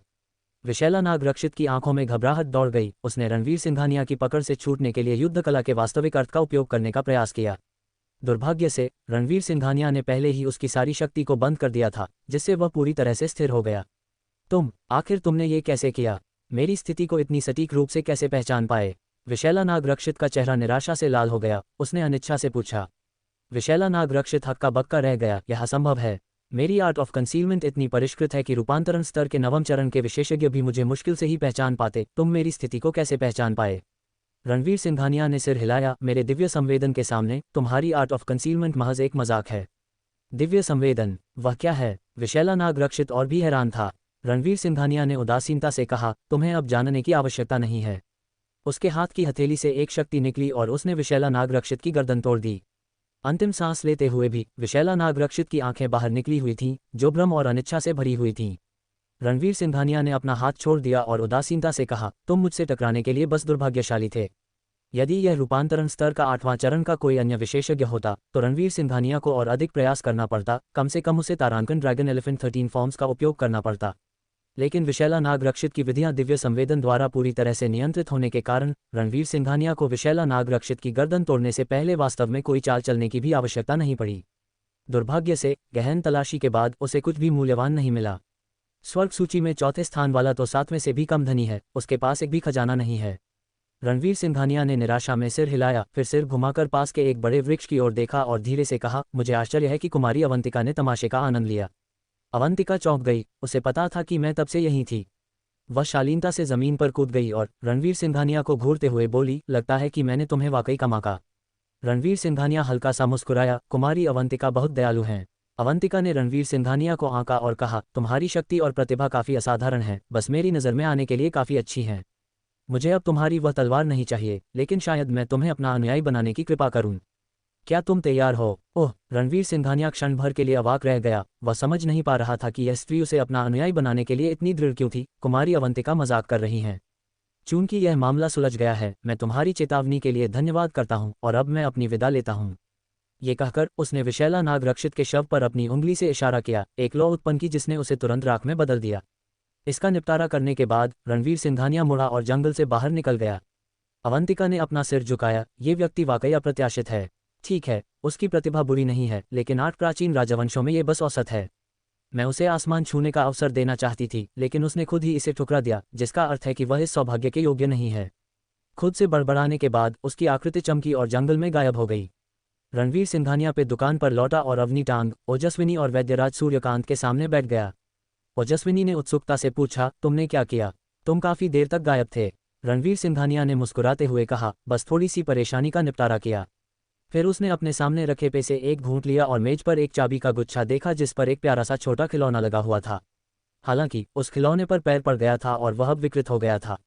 यह क्या है? रणवीर सिंघानिया ने पूछा। अवनी टांग को कुछ याद आया, वह जल्दी से उठी और चाबी का गुच्छा उठाया। यह उधर के कुछ छात्र छात्राओं का है, गलती से उस पर मेरा पैर पड़ गया था।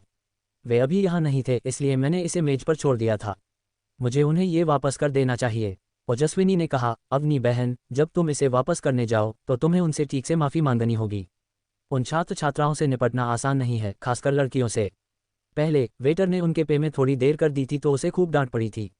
अगर तुमने उनका सामान खराब कर दिया तो वे तुम्हें परेशान कर सकते हैं। अवनी टांग ने गंभीरता से सिर हिलाया, आखिरकार मैंने ही उस पर पैर रखा था। उनका गुस्सा होना स्वाभाविक है। कोई बात नहीं। रणवीर सिंघानिया ने अपनी भौहें उठाईं, क्या इन बच्चों से निपटना वाकई इतना मुश्किल है? मैं तुम्हारे साथ चलता हूँ इसे वापस करने। ये कहकर वह उठा और अवनी टांग के साथ उस मेज की ओर चला जहाँ छात्र छात्राएं बैठे थे। इस क्षण हर कोई अभी भी सदमे और घबराहट की स्थिति में था। लड़कियां सभी पीली पड़ गई थीं, पूरी तरह से कांप रही थीं और कभी कभी रणवीर सिंघानिया की दिशा में देखती थीं। रणवीर सिंघानिया को अपनी ओर आते देख एक लड़की इतनी डर गई थी कि उसने तुरंत सहारा लेने के लिए मेज को पकड़ लिया, जिससे मेज और उसका शरीर एक साथ हिलने लगे, जबकि कॉफी के कपों से खड़खड़ाहट की आवाज़ आने लगी। वह हमारी ओर क्यों आ रहा है? हमें मारने तो नहीं आ रहा है ना? लड़कियां घबराहट में डूब गई थीं, अपनी कुर्सियों पर कठोरता से बैठी थीं, हिलने की हिम्मत नहीं कर रही थीं। अवनी टांग ने माफी भरे चेहरे के साथ चाबी का गुच्छा सौंपते हुए कहा, मुझे सचमुच खेद है। यह आपका है जो अभी गिर गया था और गलती से उस पर मेरा पैर पड़ गया। मुझे आशा है कि आप गुस्सा नहीं हैं। मैं आपको एक नया दिला सकती हूँ। उसने उन लड़कियों को पहले वेटर को बुरी तरह डांटते देखा था और वह काफ़ी घबराई हुई थी। मुझे आशा है कि वे मेरे लिए मुश्किलें खड़ी नहीं करेंगी। जब लड़कियों ने सुना कि अवनी टांग और रणवीर सिंघानिया केवल चाबी का गुच्छा वापस करने आए हैं तो उन्होंने तुरंत राहत की सांस ली। एक लड़की ने कांपते हुए हाथ बढ़ाया, एक नकली मुस्कान बिखेरते हुए कहा, बहन, ये चाबी का गुच्छा मेरा है।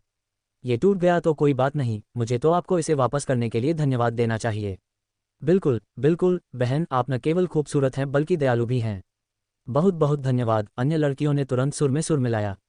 वे सभी निश्चित रूप से अवनीटांग के पीछे रणवीर सिंघानिया पर छिपकर देख रही थी, उनकी नसें तनाव से चरम पर थीं। अवनीटांग हैरान थी, सोच रही थी कि वे अचानक इतनी आसानी से बात करने वाली क्यों बन गई थीं।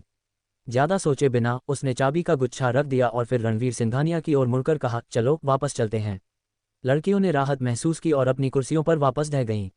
एक बार जब वे वापस मेज पर बैठ गईं तो अवनीटांग ने भ्रमित होकर पूछा, वे इतनी विनम्र थीं और ऐसा लग रहा था कि वे किसी चीज से डर गई थीं। अजीब बात है, रणवीर सिंघानिया हंसा, शायद मैं काफी डरावना लगता हूँ।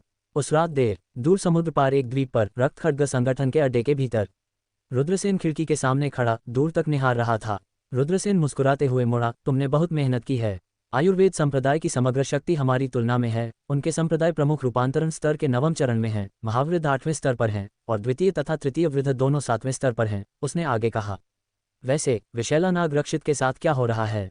उसने पूछा। शिल्पी देवी ने सिर हिलाया, अभी तक कोई खबर नहीं है, लेकिन वह रणवीर सिंघानिया द्वितीय प्रमुख से थोड़ा ही मजबूत है। विशैला नाग रक्षित की तुलना में वह उसकी बराबरी का नहीं है। साथ ही विशैला नाग रक्षित के घातक हत्या कौशल ने अनगिनत लोगों को उससे खौफ खाने पर मजबूर कर दिया है। मुझे लगता है कि कोई समस्या नहीं होनी चाहिए। रुद्रसेन ने सिर हिलाया, वास्तव में विशैला नाग रक्षित की आर्ट ऑफ कंसीलमेंट मेरे लिए भी सिरदर्द है। रणवीर सिंघानिया किसी भी तरह से उसकी बराबरी का नहीं है। उसके बोलने की बात खत्म होते ही सम्मेलन कक्ष का दरवाजा धक्का देकर खोला गया और एक काले और सफेद चोगे में वृद्ध विमल उत्तेजित होकर अंदर भागा।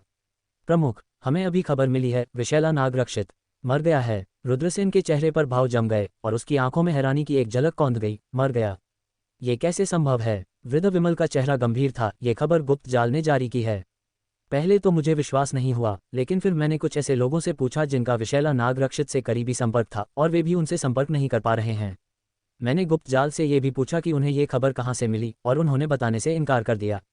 हालांकि उन्होंने मुझे बताया कि यह खबर बिल्कुल सच है। क्योंकि किस वजह से? शिल्पी देवी ने गंभीर मुख मुद्रा के साथ उत्सुकता से पूछा।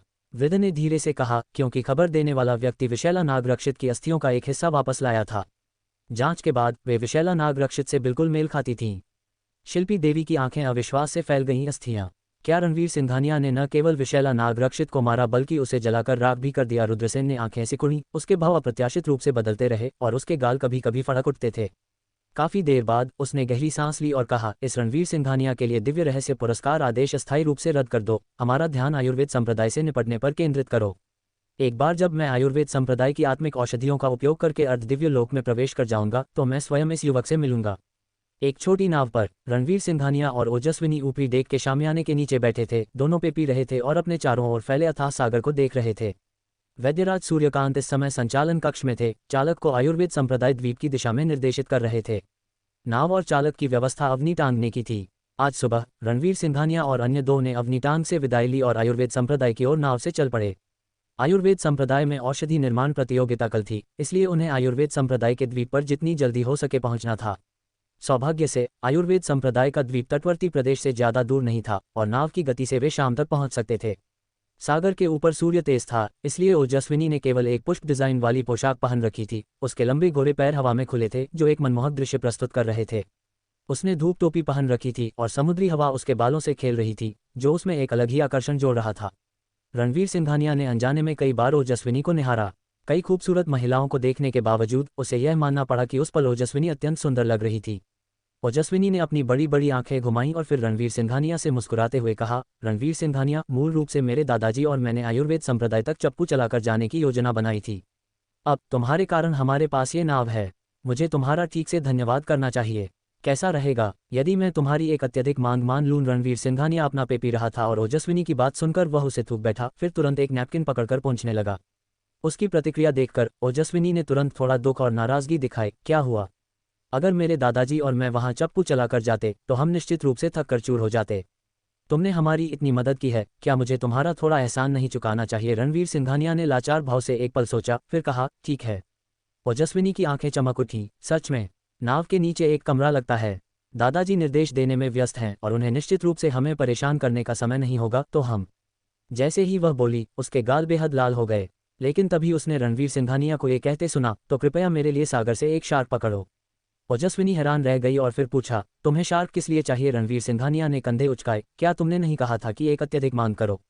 तुम्हें शार्क पकड़ने के लिए कहना काफी अत्यधिक होना चाहिए, है ना? ओजस्विनी ने अपनी मुट्ठियां भींच लीं, काफी चिढ़ गई और कहा, मैं केवल अनुचित अत्यधिक मांगे स्वीकार करती हूँ। रणवीर सिंघानिया। शाम तक रणवीर सिंघानिया की दृष्टि में एक विशाल द्वीप दिखाई दिया।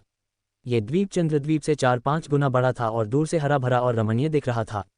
रणवीर सिंघानिया ने द्वीप की प्रचुर आत्मिक ऊर्जा को महसूस किया, ये समझते हुए कि यह एक दुर्लभ सौभाग्यशाली भूमि थी। इतनी समृद्ध आत्मिक ऊर्जा, यह आत्मिक औषधि उगाने के लिए एक उत्कृष्ट स्थान है। ऐसा लगता है कि आयुर्वेद संप्रदाय में आत्मिक औषधियों की विरासत मेरी कल्पना से भी अधिक समृद्ध है। उसकी आंखों में उत्सुकता की एक झलक दिखाई दी। उसे लगा कि वैद्यराज सूर्यकांत और ओजस्विनी का साथ देने का उसका निर्णय सही था। चालक ने नाव को लंगर डाला।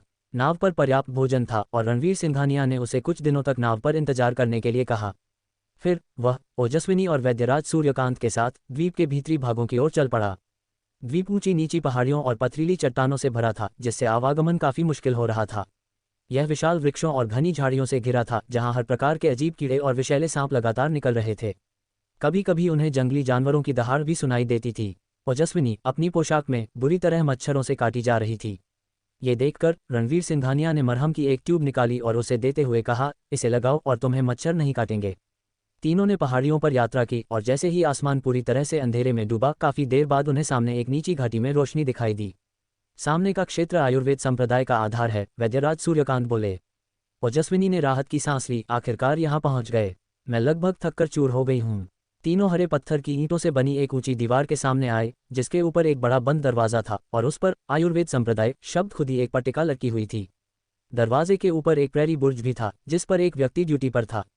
रणवीर सिंघानिया ने तुरंत देखा कि इस व्यक्ति में महागुरु की शक्ति थी और वह थोड़ा हैरान था। ऐसा लगता है कि आयुर्वेद संप्रदाय की शक्ति को वास्तव में कम नहीं आंका जाना चाहिए, यहाँ तक कि रक्षकों में भी महागुरु पद की शक्ति है। उस व्यक्ति ने तुरंत तीनों को देखा और ऊपर से आदेशात्मक लहजे में चिल्लाकर पूछा, आप लोगों का यहाँ क्या काम है? वैद्यराज सूर्यकांत ने सिर उठाया और विनम्रता से कहा, मेरा नाम वैद्यराज सूर्यकांत है और मैं पहले आयुर्वेद संप्रदाय का शिष्य था। मैं आचार्य जयदेव के साथ तय की गई औषधि निर्माण प्रतियोगिता के लिए यहाँ आया हूँ। उस व्यक्ति ने अपनी भौहें चढ़ाईं, तुम वही हो जिसका उल्लेख आचार्य जयदेव ने किया था, है ना? वैद्यराज सूर्यकांत ने जल्दी से सिर हिलाया, चूंकि आचार्य जयदेव ने पहले से सूचित कर दिया है, तो क्या आप कृपया दरवाज़ा खोलकर हमें अंदर आने देंगे? हमने बहुत लंबी यात्रा की है और थके हुए हैं। अब जब रात गहरी हो गई है, तो कृपया भाई साहब हमारे आराम करने के लिए कोई जगह का प्रबंध करें। लेकिन उस व्यक्ति ने एक ठंडी मुस्कान दिखाई और उपहास करते हुए कहा, चूंकि तुम कभी आयुर्वेद संप्रदाय के शिष्य थे, तो तुम्हें पता होना चाहिए कि मुख्य दरवाज़ा रात में नहीं खुलता। आप तीनों इंतजार कर सकते हैं और कल दिन में फिर से आ सकते हैं। ओजस्विनी ने तुरंत अपनी भौहें सिकुड़ी और ऊंची आवाज में कहा, ये तो वीराना है और हम बड़ी मुश्किल से यहाँ तक पहुँचे हैं। अब जब अंधेरा हो गया है, अगर तुम हमें अंदर नहीं जाने दोगे तो कहाँ जाने की उम्मीद करते हो? पहरेदार ने होंठ सिकोड़ लिए, मुझे परवाह नहीं तुम कहाँ जाओ। ये तुम्हारी गलती है कि तुम दिन में नहीं पहुँचे। उसने ओजस्विनी को कुछ बार ऊपर से नीचे तक देखा, एक घिनौनी मुस्कान बिखेरते हुए बोला, लेकिन तुम काफ़ी आकर्षक लगती हो, वे लंबी गोरी टांगें, बहुत कोमल। ऐसा करते हैं, तुम आज रात मेरे कमरे में आकर सो जाओ और मैं तुम तीनों को अंदर जाने दूंगा, क्या कहती हो? ओजस्विनी का चेहरा तुरंत गुस्से से लाल हो गया, सपने में भी नहीं। पहरेदार हंसा, अगर तुम सहमत नहीं हो तो मुझे दोष नहीं दे सकते। बस एक याद दिला दूं, इस द्वीप पर भेड़ियों के झुंड हैं और उनकी नाक बहुत तेज होती है। तुम्हें सावधान रहना चाहिए। उसके बाद वह मुड़ा और निगरानी बुर्ज से चला गया। ओजस्विनी गुस्से से दांत पीस रही थी, वापस आओ यहाँ। तुम किस अधिकार से हमें अंदर आने से मना कर रहे हो? क्या ऐसे ही तुम्हारा आयुर्वेद संप्रदाय अपने मेहमानों के साथ व्यवहार करता है? वैद्यराज सूर्यकांत ने आह भरी और ओजस्विनी को जाने देने का इशारा किया, छोड़ो, वह हमारे लिए दरवाज़ा नहीं खोलेगा। अगर मैं गलत नहीं हूं तो यह आचार्य जयदेव का ही काम होगा। ओजस्विनी आक्रोशित थी, उन्हीं ने दादाजी से औषधि निर्माण प्रतियोगिता के लिए वापस आने को कहा था और अब वे हमारे लिए दरवाज़ा तक नहीं खोलेंगे। ये कितना क्रोधित करने वाला है। वैद्यराज सूर्यकांत लाचारी से मुस्कुराए, मेरी आचार्य जयदेव से दुश्मनी है और अब जब वह आयुर्वेद संप्रदाय का तृतीय वृद्ध है तो उसका सत्ता में आना अत्यंत तीव्र गति से हुआ है, जबकि मैं बस एक साधारण वैद्य हूँ। उसके लिए मुझे कुछ बार नीचा दिखाना सामान्य बात है। चलो आज रात जंगल में ही काम चला लेते हैं। ओजस्विनी को ठगा हुआ महसूस हुआ, लेकिन उस आदमी ने कहा था कि द्वीप पर भेड़ियों के झुंड हैं और यह भी की। उसने अपनी बात पूरी भी नहीं की थी कि उसके पेट से गड़गड़ाहट की आवाज़ आई। ये देखकर रणवीर सिंघानिया हंसे और पूछा, भूख लगी है? ओजस्विनी का चेहरा चुकंदर की तरह लाल हो गया और उसने दयनीय स्वर में कहा, मुझे नौ पर समुद्री यात्रा से जी मिचलाने का डर था, इसलिए मैंने ज्यादा नहीं खाया और फिर हम यहाँ तक पहुँचने के लिए इतनी दूर पैदल चले। रणवीर सिंघानिया ने सिर हिलाया, चिंता मत करो, तुम्हारा पेट जल्द ही भर जाएगा। उसी पल दूर से भेड़िए की आवाज़ आई। ओजस्विनी कांप उठी और फिर निराशा से बोली, यहाँ वीराने में पेड़ों पर कोई फल नहीं उगते, खाने लायक कुछ भी नहीं है, तो मैं अपना पेट कैसे भरूंगी? रणवीर सिंघानिया ने जवाब दिया, क्या आपने कभी भेड़िए का मांस खाया है? आयुर्वेद संप्रदाय के भीतर यहाँ की वास्तुकला कुछ हद तक पारंपरिक थी, पूरी तरह से लकड़ी के मंडपों से बनी हुई थी जो एक साथ जुड़े हुए थे और केंद्र में कई बड़े सभागार थे। शहर की बिजली की रोशनी से अलग मंडप दियों की रोशनी से जगमगा रहे थे, जो एक साथ मिलकर एक भव्य रात्रि दृश्य बनाते थे। निगरानी बुर्ज पर तैनात पहरेदार पत्थर के रास्ते पर तेजी से चला और जल्द ही एक मंडप के सामने पहुंचा। उसने सावधानी से दरवाजा खटखटाया। अंदर आओ, अंदर से एक बुजुर्ग आवाज आई। पहरेदार ने तेजी से दरवाजा धकेलकर खोला और अंदर प्रवेश किया। कमरे में एक बुजुर्ग व्यक्ति लंबे चोगे में लिपटा हुआ, चौकोर चेहरे और कठोर भौहों वाला, एक राजसी कुर्सी पर बैठा चाय पी रहा था, जो केवल उसके चेहरे के हाव भाव से ही उकसाना मुश्किल प्रतीत होता था। उसके बगल में 27 या 28 साल का एक युवक बैठा था, जो शरारती भाव बिखेर रहा था। ये सुनकर आचार्य जयदेव ने उपहास किया, मुझे विश्वास नहीं होता कि वैद्यराज सूर्यकांत में वापस आने की हिम्मत है। उसे शर्म का नाम नहीं। कोई बात नहीं, चूंकि वह वापस आ गया है तो मैं इस अवसर का लाभ उठाऊंगा और उसे पूरी तरह से अपमानित करूंगा। उन्हें रात भर संप्रदाय के बाहर भय और घबराहट में रहने दो। कल हम उन्हें अंदर आने देंगे। आचार्य जयदेव ने ठंडी सांस ली। और भी अच्छा, अब जो हैसियत मेरे पास है उसमें वैद्यराज सूर्यकांत मेरी नज़रों में एक चींटी से ज्यादा कुछ नहीं। अगर उसे भेड़िए खा जाते हैं तो ये बस उसकी अयोग्यता साबित करता है। उसका पैतृक दिव्य रत्न लॉकेट हमेशा के लिए मेरा हो जाएगा। उसके बगल वाले युवक ने बीच में ही कहा, आपने अभी कहा कि वैद्यराज सूर्यकांत एक युवक और एक युवती को लाए थे। क्या वह लड़की सुंदर है? वह व्यक्ति अवंतिका था, आचार्य जयदेव का पोता, जो आयुर्वेद संप्रदाय में एक अयाश के रूप में कुख्यात था। उसने वृद्ध आचार्य जयदेव के पोते होने की अपनी हैसियत का दुरुपयोग किया और संप्रदाय के भीतर खुलेआम हरकतें की। पहरेदार हंसने लगा और कहने ही वाला था, वह लड़की वाकई बहुत। लेकिन आचार्य जयदेव ने अचानक मेज पटकी और अवंतिका को घूरते हुए कहा, तुम अयाश, क्या तुम्हारे दिमाग में गंदे विचारों के अलावा कुछ नहीं भरा है? मैंने तुम्हें कितनी बार युद्ध कला और औषधि निर्माण पर ध्यान देने को कहा है, फिर भी तुम अपने दिन संप्रदाय में महिला शिष्याओं को परेशान करने में बिताते हो। मेरे नाम पर कलंक लगाने ही वाले थे। आचार्य जयदेव को गुस्सा होते देख पहरेदार पीछे हट गया और तुरंत बोला, अब मैं चलता हूँ। फिर तेजी से कमरे से बाहर निकल गया। अवंतिका ने अपराधी भाव से अपने दादाजी की ओर देखा, जबरदस्ती मुस्कुराते हुए बोला, मैं समझ गया दादाजी, मैं खुद को सुधारने पर गंभीरता से काम कर रहा हूँ। मैंने आंतरिक शक्ति में पूर्ण सिद्ध स्तर भी प्राप्त कर लिया है, जो संप्रदाय में सर्वोत्तम नहीं है लेकिन बुरा भी नहीं है। फिर वह खड़ा हो गया। ओह दादाजी, मुझे अभी याद आया कि मुझे कुछ और काम है, तो मैं पहले निकलता हूँ। वह पीछे मुड़कर देखे बिना भाग गया। आचार्य जयदेव का चेहरा गहरा हो गया, क्योंकि उन्होंने मेज थपथपाई, हार मानकर आह भरते हुए। अवंतिका का ऐसा होना काफी हद तक उन्हीं की वजह से था। हालांकि उन्होंने अपने पोते को मौखिक रूप से डांटा, लेकिन अंततः उसे जाने दिया। आखिर आयुर्वेद संप्रदाय के तृतीय वृद्ध होने के नाते जब तक अवंतिका संप्रदाय प्रमुख, महावृद्ध या द्वितीय वृद्ध के खिलाफ नहीं गया, वह अवंतिका द्वारा पैदा की गई किसी भी परेशानी को हल कर सकते थे। अवंतिका कमरे से निकलने के बाद तेजी से पहरेदार के पास पहुंचा। तुमने मुझे यह नहीं बताया कि वह लड़की सुंदर है या नहीं? चलो जरा बताओ तो। पहरेदार मुस्कुराया, वह अत्यंत सुंदर है, खासकर उसकी वे लंबी गोरी टांगें। बिल्कुल सही। जी चाह रहा था कि झपट कर उसे छू लूं। ये सुनकर अवंतिका की अभिव्यक्ति और भी कामुक हो गई और वह मुंह से लार टपकाता हुआ प्रतीत हुआ। उसकी निगाहें कामुक कल्पनाओं से भरी हुई थीं। पहरेदार ने पूछा, श्रीमान अवंतिका, क्या आप उस लड़की पर डोरे डालने की सोच रहे हैं? पहरेदार ने उत्साहित हंसी के साथ जवाब दिया, चूंकि श्रीमान अवंतिका ने कहा है, मैं सहर्ष आज्ञा का पालन करूंगा। अचानक अवंतिका ने पूछा, वैद्यराज सूर्यकांत तो बस एक साधारण व्यक्ति हैं, लेकिन क्या उस लड़की और दूसरे लड़के के पास कोई युद्ध कला साधना है? हम अपनी औकात से ज्यादा नहीं करना चाहते। एक तिरस्कार भरी मुस्कान के साथ पहरेदार ने जवाब दिया, चिंता मत करो, वह लड़की पहाड़ी रास्ते पर कुछ मील पैदल चलकर ही इतनी थक गई, वह किसी भी साधना को करना संभव नहीं। जहां तक उस आदमी की बात है, वह कुछ खास नहीं, हमारी चिंता के लायक भी नहीं। आश्वस्त होकर अवंतिका हंसता हुआ बोला, तो आज रात हम निश्चित रूप से मजे करेंगे। जंगल में रणवीर सिंघानिया, ओजस्विनी और वैद्यराज सूर्यकांत एक अलाव के चारों ओर इकट्ठा थे, जिसके ऊपर भेड़िए की 2 जांघें लटकी थीं, जो बाहर से कुरकुरी और अंदर से नरम भून चुकी थीं, सुनहरे रसों से चमक रही थीं। तीनों को घेरे हुए 100 से कम नहीं खूंखार और भूखे भेड़िए जमीन पर दंडवत पड़े थे, पूरे शरीर में कांप रहे थे। भेड़िए का सरदार तो सिर उठाने की भी हिम्मत नहीं कर रहा था। ओजस्विनी की आंखें उन 2 भेड़िए की जांघों पर टिकी थीं और वह लगातार अपनी लार निगल रही थी। वैद्यराज सूर्यकांत चिंतित दिख रहे थे, कभी कभार घेरे हुए भेड़ियों को देखते हुए उनकी आंखों में सदमे का अवशेष था। यह ज्यादा देर पहले की बात नहीं थी जब गंध से आकर्षित होकर भेड़ियों ने उनका पता लगा लिया था और उन्हें घेर लिया था। वैद्यराज सूर्यकांत और ओजस्विनी दहशत में थे। ओजस्विनी जानती थी कि रणवीर सिंघानिया शक्तिशाली था, लेकिन वे सैकड़ों भेड़ियों के झुंड का सामना कर रहे थे। इतने बड़े झुंड से घिरने पर सबसे दुर्जय युद्ध कला गुरु भी शायद ही मुकाबला कर पाता, और ऐसे खतरे में रणवीर सिंघानिया ज्यादा से ज्यादा खुद को ही बचा सकता था। हालांकि ठीक उसी समय जब वह और वैद्यराज सूर्यकांत सोच रहे थे कि वे भेड़ियों के पंजों का शिकार हो जाएंगे, रणवीर सिंघानिया आगे बढ़ा और भेड़ियों पर चिल्लाया, लेट जाओ। ऊर्जा की एक अजीब लहर सभी दिशाओं में फैल गई। उसके बाद भेड़िए जैसे किसी भयानक प्राणी का सामना कर रहे हों, सभी जमीन पर लेट गए। रणवीर सिंघानिया के सामने अपना सिर झुकाकर लगातार कांप रहे थे। भेड़ियों की नज़रों के सामने रणवीर सिंघानिया ने एक बूढ़े भेड़िए को मारने के लिए चुना, उसे सादे तरीके से तैयार किया और आग पर पकाना शुरू कर दिया। इस नज़ारे ने वैद्यराज सूर्यकांत और ओजस्विनी के होश उड़ा दिए। एक बार फिर रणवीर सिंघानिया के बारे में उनकी समझ को नया कर दिया। थोड़ी देर बाद रणवीर सिंघानिया को लगा कि मांस पर्याप्त पक गया है। उसने अपने साथ रखी दिव्य रत्न बोतल निकाली और उसमें से कुछ मसाला निकालकर मांस पर छिड़क दिया। फिर उसने वैद्यराज सूर्यकांत और ओजस्विनी को एक एक जांघ दी। जैसे ही ओजस्विनी ने अपनी जांघ ली, वह बिना किसी शिष्टाचार की परवाह किए उसे खाने लगी। वैद्यराज सूर्यकांत भी इतने भूखे थे कि परवाह नहीं की। उन्होंने मांस को कई बार जोर से काटा। फिर उन्होंने मांस रणवीर सिंघानिया को देते हुए कहा, तुम भी थोड़ा ले लो।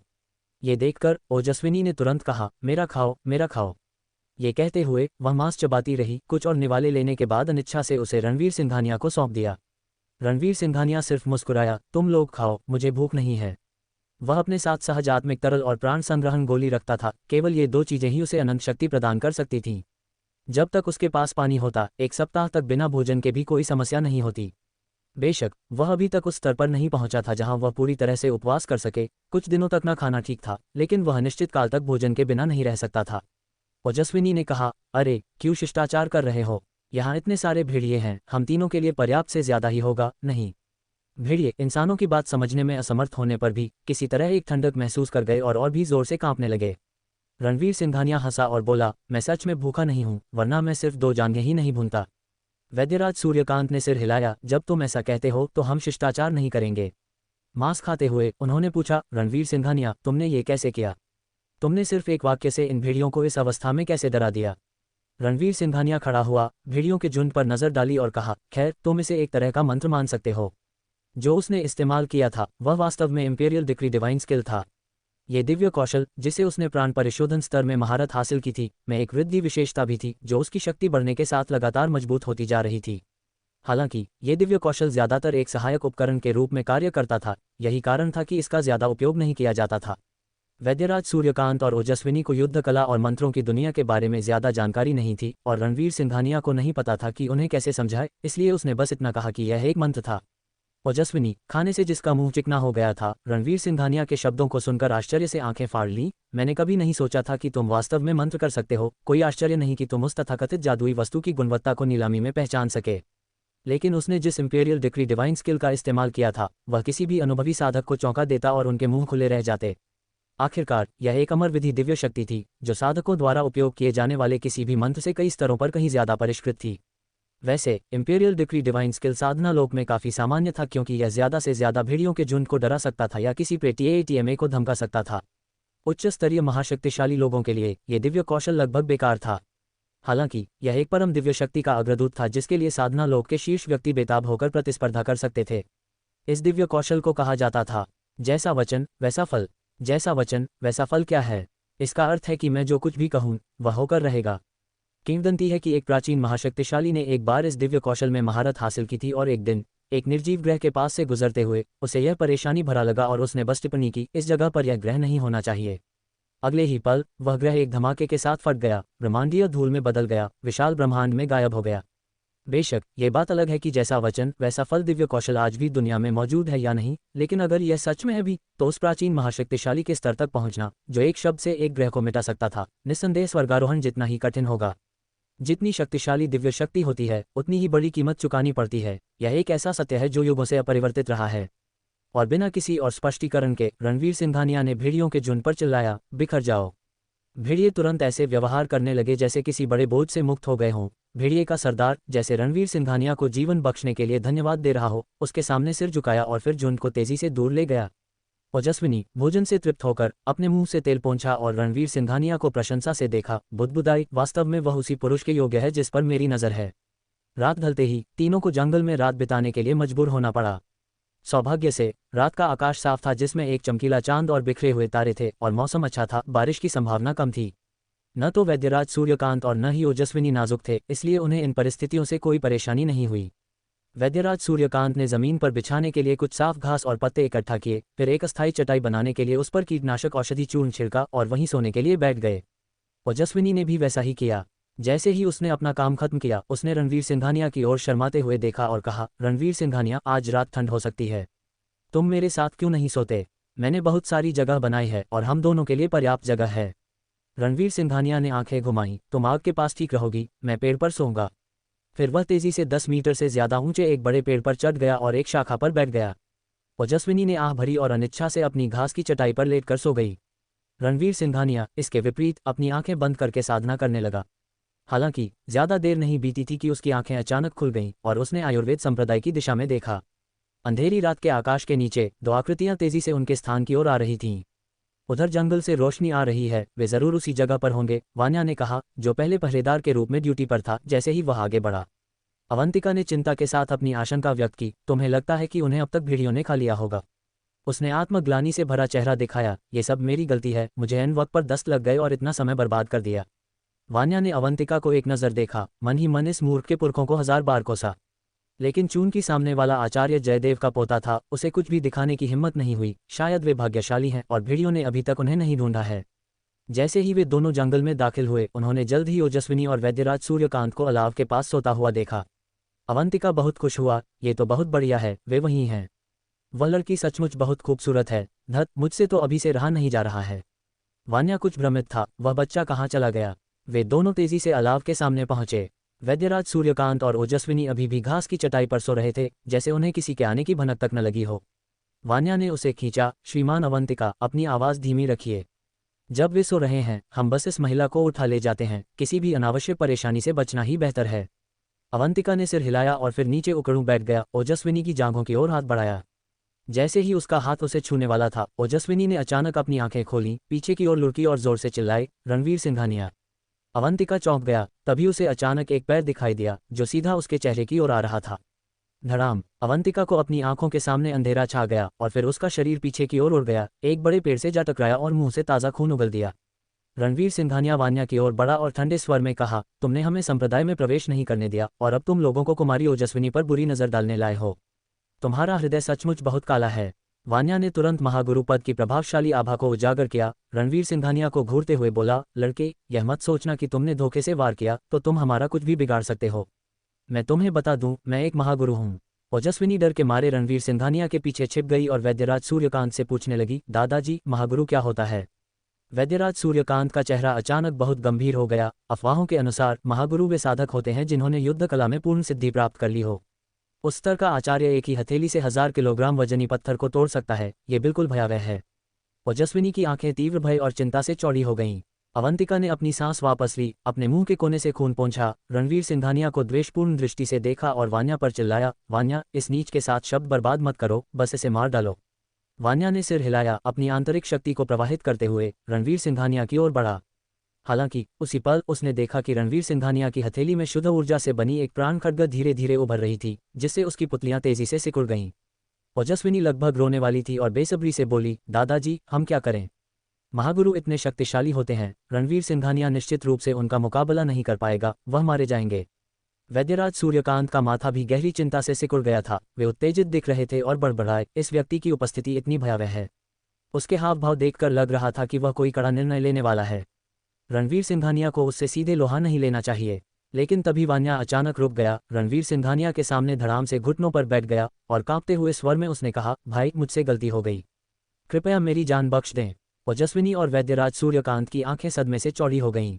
अवंतिका भी चौंक गया, अविश्वास का भाव उसके चेहरे पर झलक रहा था। फिर उसने जल्दी से कहा, वान्या, तुम ये क्या कर रहे हो? तुम एक महागुरु योद्धा हो। वान्या पलटा और अवंतिका को घूरा, गरजते हुए बोला, वह रूपांतरण स्तर के हैं। अवंतिका चौंक गया, रूपांतरण स्तर, ये कैसे संभव हो सकता है? ओजस्विनी ने वैद्यराज सूर्यकांत को भ्रमित होकर देखा, रूपांतरण स्तर क्या होता है? वैद्यराज सूर्यकांत ने कठिनाई से घूंट निगला, संक्षेप में, ये बहुत ही जबरदस्त है। रणवीर सिंघानिया ने वान्या की ओर नीचे देखा और कहा, अगर मैं सिर्फ एक साधारण व्यक्ति होता तो क्या तुम आज ओजस्विनी को अपनी भोग विलास की वस्तु बनाने के लिए उठा ले जाते? वान्या जोर से कांप गया, फिर उसने अवंतिका की ओर उंगली उठाई। यह उसका विचार था, वह आचार्य जयदेव का पोता है। संप्रदाय में हर कोई जानता है कि वह एक लंपट है। आचार्य जयदेव की कई चेतावनियों के बावजूद वह कभी नहीं सुधरा। उसने मुझे आदेश दिया था और मैं अवज्ञा करने की हिम्मत नहीं कर सका, मुझे उसका पालन करना पड़ा। कृपया मुझे बख्श दो। अवंतिका ने मन ही मन कोसा, उसे वान्या से ऐसी गद्दारी की उम्मीद नहीं थी। रणवीर सिंघानिया मुड़कर अवंतिका को देखने लगा और मुस्कुराया, तो तुम आचार्य जयदेव के पोते हो? लगता है तुम और तुम्हारे दादा दोनों ही किसी काम के नहीं हो, है ना? अवंतिका ने फुफकारा, जब तुम्हें पता है कि मेरे दादा आयुर्वेद संप्रदाय के आचार्य जयदेव हैं तो बेहतर होगा कि तुम जल्दी से माफ़ी मांग लो, वरना अगर मैंने उन्हें बताया कि तुमने मुझे मारा है तो वह तुम्हें टुकड़े टुकड़े करवा देंगे। रणवीर सिंघानिया खुलकर मुस्कुराया, तुम्हें इतना यकीन क्यों है कि तुम्हें अपने दादाजी से दोबारा मिलने का मौका मिलेगा? सफ़ेद पोशाक में लड़की ने सिर उठाया और रणवीर सिंघानिया की ओर देखा। उसकी आंखों में उदासीनता भरी थी और उसने ठंडे स्वर में कहा, हट जाओ, यहाँ बाधा मत डालो। ओह, कोई चारा न देखकर रणवीर सिंघानिया मुड़े और उसे और परेशान नहीं किया। ओजस्विनी नज़दीक आकर फुसफुसाई, तुमने क्या किया? रणवीर सिंघानिया ने कहा, जिस अमृत को वह बना रही थी उसमें एक सामग्री गलत जगह डाल दी थी। मैंने बस उसे याद दिलाया, लेकिन उसे इसकी कदर नहीं हुई। ओजस्विनी ने सफ़ेद पोशाक में लड़की की ओर देखा और महसूस किया कि उसकी सुंदरता उसके लिए एक खतरा बन गई थी। उसने अपना सिर घुमाया और कहा, अगर उसे कदर नहीं तो उससे बात करना बंद करो। हर मिलती जुलती लड़की से यूं ही बात करने की क्या ज़रूरत है? रणवीर सिंघानिया को हंसी आ रही थी और दुख भी हो रहा था। उन्होंने तो बस भले मन से उसे याद दिलाया था, क्योंकि अगर वह विशेष सामग्री गलत होती तो अमृत सफलतापूर्वक नहीं बनाया जा सकता था। जैसा कि अपेक्षित था, केवल 10 सेकंड के भीतर औषधि कड़ाहे के भीतर से एक धमाका सुनाई दिया। आयुर्वेद संप्रदाय अमृत को उनके प्रभाव और शक्ति के आधार पर 1 से 9 श्रेणियों में वर्गीकृत करता था, जिसमें 9वीं सबसे निम्न और पहली सबसे उच्च थी।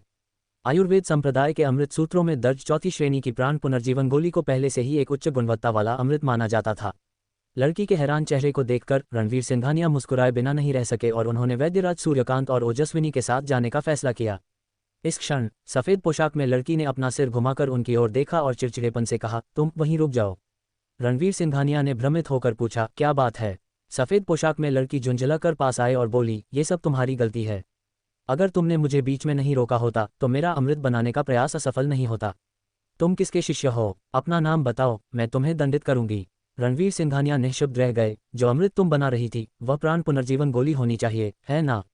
इस गोली की मुख्य सामग्री नागपुष्प बीज है, लेकिन तुमने जो दिव्य वनस्पति डाली वह इसके औषधीय गुणों को निष्क्रिय कर देती है, इसलिए धमाका हुआ। तुम्हारा सूत्र ही गलत है, इसलिए यह असफल हो गया। इसमें मेरा क्या कसूर? सफ़ेद पोशाक में लड़की ने अपनी भौहें से कुढ़ी, ये तुम कैसी बकवास कर रहे हो? ये सूत्र मेरे दादाजी ने व्यक्तिगत रूप से दिया था, ये भला कैसे गलत हो सकता है? इसके अलावा प्राण पुनर्जीवन गोली चौथी श्रेणी का अमृत है। चौथी श्रेणी से ऊपर के सभी अनमोल अमृत माने जाते हैं और ऐसे सूत्र सामान्य शिष्यों के लिए उपलब्ध नहीं होते।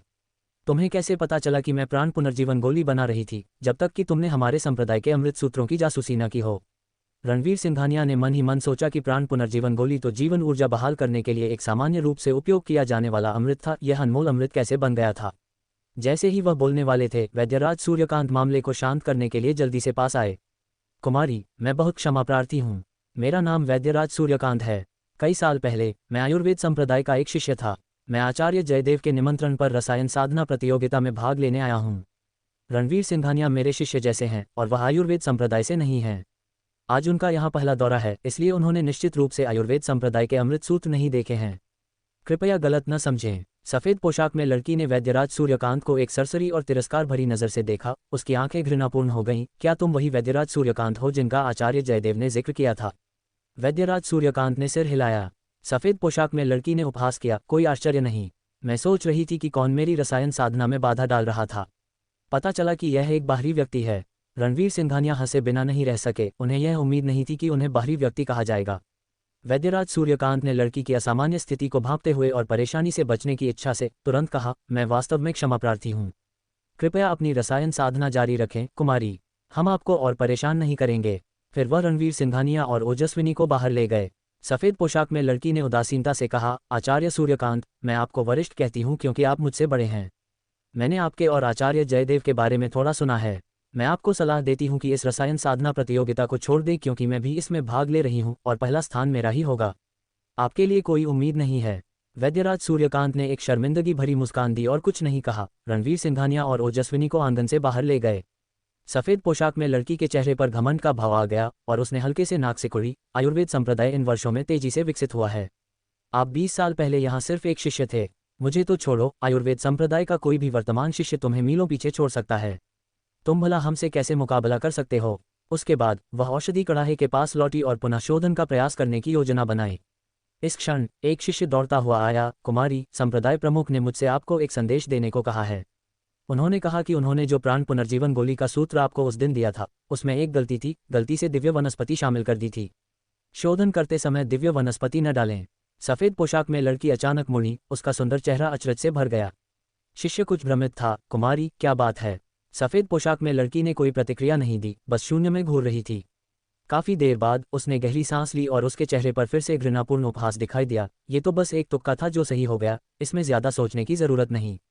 फिर वह मुड़ी और फिर से रसायन साधना में लग गई।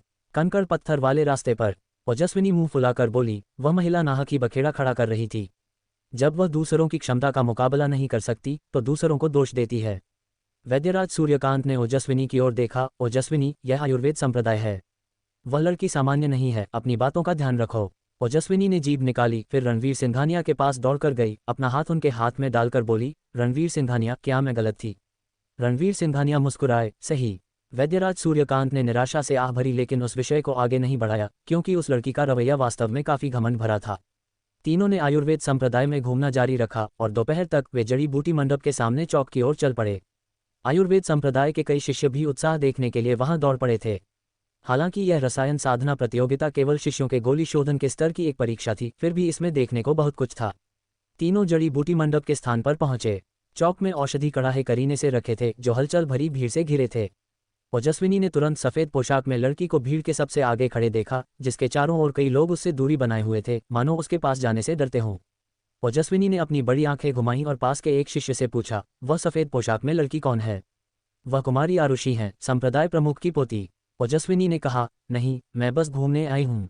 फिर उसने हल्के से नाक से कुड़ी, बड़बड़ाते हुए, तो वह संप्रदाय प्रमुख की पोती है, कोई आश्चर्य नहीं कि वह इतनी घमंडी है। इस क्षण वैद्यराज सूर्यकांत चौक में रखे औषधि कड़ाहे का निरीक्षण कर रहे थे, धीरे धीरे अपनी भौहें सिकोड़ रहे थे।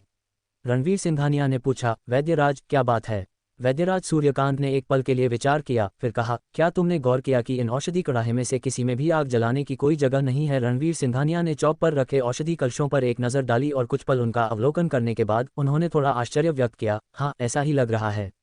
आयुर्वेद संप्रदाय के औषधि कलश कुछ हद तक साधना लोक के कलशों जैसे थे, जहाँ साधक गोलियां बनाते हैं। स्वाभाविक रूप से वे साधारण आग का उपयोग नहीं करते, इसलिए कलश पर आग के प्रवेश द्वार के लिए कोई डिजाइन नहीं था। वैद्यराज सूर्यकांत को अपने हृदय में एक बुरी आशंका उठती महसूस हुई और वह बुदबुदाए, मुझे उम्मीद है कि मेरी आशंका सही न हो। इस औषधि निर्माण प्रतियोगिता की अध्यक्षता आचार्य जयदेव कर रहे थे, जो पहले ही व्यवस्था करने के लिए आ चुके थे। प्रक्रिया समझाने के बाद आचार्य जयदेव ने अपने बगल में खड़े एक शिष्य से पूछा, क्या तुमने अभिनव को ढूंढा? शिष्य ने सिर हिलाया और कहा, मैंने हर जगह देखा जहां मैं देख सकता था, लेकिन उसका कोई निशान नहीं मिला। किसी ने उसे कल रात वान्या के साथ देखा था, लेकिन मुझे वान्या भी कहीं नहीं मिला। आचार्य जयदेव ने ठंडी सांस ली। वह निकम्मा, कौन जानता है कि वह कहाँ आवारागर्दी करने चला गया है। एक बार औषधि निर्माण प्रतियोगिता खत्म हो जाए तो मैं उसे सबक सिखाऊंगा। उसी क्षण उनकी नज़र कुछ दूर खड़े वैद्यराज सूर्यकांत पर पड़ी और उनके चेहरे पर तुरंत एक उपहास भरा भाव आ गया। वह कल रात संप्रदाय के बाहर मरा नहीं, कितना भाग्यशाली है वह। उसी क्षण वैद्यराज सूर्यकांत ने भी आचार्य जयदेव की ओर देखा और जब उनकी आंखें मिली तो 20 वर्षों का वैर फूटने वाला था। आचार्य जयदेव अहंकार भरे स्वर में पास आए, इतने वर्षों के बाद भी तुम अभी भी इतने साधारण हो। हालांकि मैं तुम्हारे साहस की दाद देता हूं कि तुमने वास्तव में वापस आकर औषधि निर्माण प्रतियोगिता में भाग लेने की हिम्मत की है। वैद्यराज सूर्यकांत ने ठंडी सांस ली। तुमने मेरे सूर्यकांत परिवार का पैतृक रत्न चुराया था। चाहे कुछ भी हो जाए, मुझे उसे वापस लेना ही होगा। मुझे बस उम्मीद है कि तुम अपना वचन निभाओगे। यदि मैं इस औषधि निर्माण प्रतियोगिता में प्रथम स्थान जीतता हूं तो तुम्हें दिव्य रत्न लॉकेट वापस करना होगा। आचार्य जयदेव हल्के से मुस्कुराए, चिंता मत करो। आयुर्वेद संप्रदाय के आचार्य के रूप में मैं तुम्हारे जैसे तुच्छ व्यक्ति के सामने अपने वचन से कैसे पीछे हट सकता हूँ। चाहे तुम हो या तुम्हारे वंशज, जब तक तुम इस प्रतियोगिता में प्रथम स्थान जीतते हो, मैं दिव्य रत्न लॉकेट वापस कर दूंगा। उन्होंने रणवीर सिंघानिया और ओजस्विनी को और भी तिरस्कार भरी नजरों से देखा और उदासीनता से कहा, मुझे तो बस इस बात का डर है कि तुम्हारे अंदर प्रथम स्थान प्राप्त करने की क्षमता ही नहीं है। वीव पे की मात्रा आधा दयर पे आ की मात्रा ज। सूर्यकांत ने दृढ़ता से जवाब दिया, देखते हैं कौन जीतता है।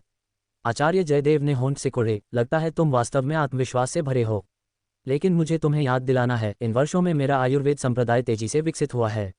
युद्ध कला को रसायन साधना के साथ गहराई से एकीकृत करने के लिए हमने वर्षों पहले ही अपने शिष्यों से आंतरिक शक्ति से जड़ी बूटियों को परिष्कृत करने की अपेक्षा की थी। युद्ध कला प्रतिभा के बिना वाले भी औषधि निर्माण सीखने के योग्य नहीं हैं। तुम उन औषधि कलशों को देखते हो, उन्हें केवल आंतरिक शक्ति से गर्म किया जा सकता है, साधारण आग से नहीं। सुनिश्चित कर लो कि बाद में जलावन इकट्ठा करने न जाना पड़े। वैद्यराज सूर्यकांत के चेहरे पर तुरंत सदमा फैल गया और उनके हृदय में निराशा घर करने लगी। उन्हें इसी परिदृश्य की चिंता थी और अब यह सच हो गया था। उनका चेहरा काला पड़ गया क्योंकि वह आचार्य जयदेव को घूर रहे थे। यदि औषधि निर्माण प्रतियोगिता के नियम ऐसे हैं तो तुमने मुझे यहाँ बुलाया ही क्यों? आचार्य जयदेव जोर से हंसे। स्वाभाविक रूप से मैं चाहता था कि तुम मेरे और अपने बीच का अंतर महसूस करो और अपनी निराशा को प्रत्यक्ष रूप से देखो। ये देखते हुए कि प्रतियोगिता अभी शुरू नहीं हुई है, मैं तुम्हें अभी हार मान लेने की सलाह देता हूँ, अन्यथा तुम बाद में सबकी नज़रों में मजाक बन जाओगे। वैद्यराज सूर्यकांत क्रोध से कांप उठे। वह कभी कल्पना भी नहीं कर सकते थे कि आचार्य जयदेव ने उन्हें केवल अपमानित करने के लिए यहाँ आमंत्रित किया था। उन्होंने दांत भींचे और आचार्य जयदेव को घूरते रहे। वह चाहते थे कि वह उस व्यक्ति की खाल उधेड़कर अपना प्रचंड क्रोध शांत कर सकें, लेकिन बहुत देर बाद वह केवल आह भर सके। रणवीर सिंघानिया और ओजस्विनी की ओर मुड़े और कहा, चलो चलें। उसका हमें दिव्य रत्न लॉकेट लौटाने का इरादा ही नहीं था। आचार्य जयदेव ने गर्व से सिर ऊंचा किया और कहा, मैं तुम्हारे पैतृक रत्न का अच्छे से ध्यान रखूंगा। अब से इसका तुमसे कोई लेना देना नहीं है। वैद्यराज सूर्यकांत ने मुट्ठियां भींच लीं, लेकिन अंत में उन्होंने कुछ नहीं कहा और जाने की योजना बनाई। हालांकि रणवीर सिंघानिया उसी क्षण खड़े हो गए। दादाजी, उन्होंने अभी कहा कि चाहे आप हों या आपके वंशज, सभी इस औषधि निर्माण प्रतियोगिता में भाग ले सकते हैं। ऐसी बात है तो मुझे आपकी मदद करने दें और दिव्य रत्न लॉकेट वापस दिलाऊं। वैद्यराज सूर्यकांत अचानक ऊपर देखने लगे, आश्चर्य से रणवीर सिंघानिया को घूरते हुए। रणवीर, तुम? रणवीर सिंघानिया ने उन्हें आंख मारी। मुझ पर भरोसा रखो, हम ये यात्रा बेकार नहीं जाने दे सकते। ओजस्विनी को हमेशा रणवीर सिंघानिया पर एक अवर्णनीय विश्वास था और अब उन्हें ऐसा कहते हुए सुनकर वह तुरंत जोर से बोली, बिल्कुल सही। अगर मेरे दादाजी औषधि निर्माण प्रतियोगिता में भाग नहीं ले सकते तो हमारे पास रणवीर हैं। वह मेरे पति हैं, मेरे दादाजी के असली पोते दामाद, और वह इस प्रतियोगिता में मेरे दादाजी के लिए प्रथम स्थान जीतेंगे। रणवीर सिंघानिया तुरंत ओजस्विनी की ओर मुड़े और चकित भाव से देखने लगे। उन्होंने वैद्यराज सूर्यकांत के पोते के रूप में औषधि निर्माण प्रतियोगिता में भाग लेने का इरादा किया था, तो ओजस्विनी की नज़र में वह उनके पोते दामाद कैसे बन गए? ओजस्विनी ने अपनी जीभ बाहर निकाली, रणवीर सिंघानिया को इशारा करते हुए कि वह इन विवरणों पर ध्यान न दें। ये देखकर आचार्य जयदेव ने अपनी भौहें उठाईं और ठंडे स्वर में कहा, ठीक है, चूंकि तुम हार मानने से इनकार करते हो तो मैं तुम्हें यह महसूस करने का एक मौका दूंगा कि तुम कितने तुच्छ हो। तुम्हें समझना चाहिए, एक बीमार बिल्ली की संतान कभी भी एक भयंकर बाघ नहीं बन सकती। बोलने के बाद वह मुड़कर चले गए। वैद्यराज सूर्यकांत ने रणवीर सिंघानिया की ओर देखा। रणवीर, यह उसके और मेरे बीच का झगड़ा है। तुम्हें मेरी मदद करने के लिए इतना आगे जाने की जरूरत नहीं है। रणवीर सिंघानिया मुस्कुराए। वैद्यराज, हम काफी समय से एक दूसरे को जानते हैं। अगर मैं ऐसे छोटे से मामले में हाथ नहीं बढ़ा सकता तो मुझे दोस्त कैसे माना जा सकता है? इसके अलावा मैं भी प्रथम स्थान के साथ मिलने वाली 3 पंचताब्दी आत्मिक औषधियां चाहता हूं। वैद्यराज सूर्यकांत के चेहरे पर कृतज्ञता का भाव था और उन्होंने सविनय प्रणाम करते हुए रणवीर सिंघानिया से कहा, तो मैं मना नहीं करूंगा। अगर तुम प्रथम स्थान जीतते हो तो वे तीनों आत्मिक औषधियां तुम्हारी होंगी। कुछ ही देर बाद आचार्य जयदेव सभी के पास आए और जोर से घोषणा की, देवियों और सज्जनों, प्रतियोगिता शुरू होने वाली है। कृपया अखाड़े में प्रवेश करें। आयुर्वेद संप्रदाय के शिष्य एक एक करके चौक की ओर बढ़ने लगे। वहां रखे औषधि कलश सभी एक जैसे थे, इसलिए हर कोई अपना कलश चुनने के लिए स्वतंत्र था। रणवीर सिंघानिया ने वैद्यराज सूर्यकांत और ओजस्विनी की ओर देखा। मैं जा रहा हूं। फिर वह मुड़े और चौक पर चले गए। वैद्यराज सूर्यकांत की आंखों में थोड़ी घबराहट दिखाई दी। रणवीर के चिकित्सा कौशल बेजोड़ हैं, लेकिन मैंने उनके रसायन साधना कौशल कभी नहीं देखे हैं।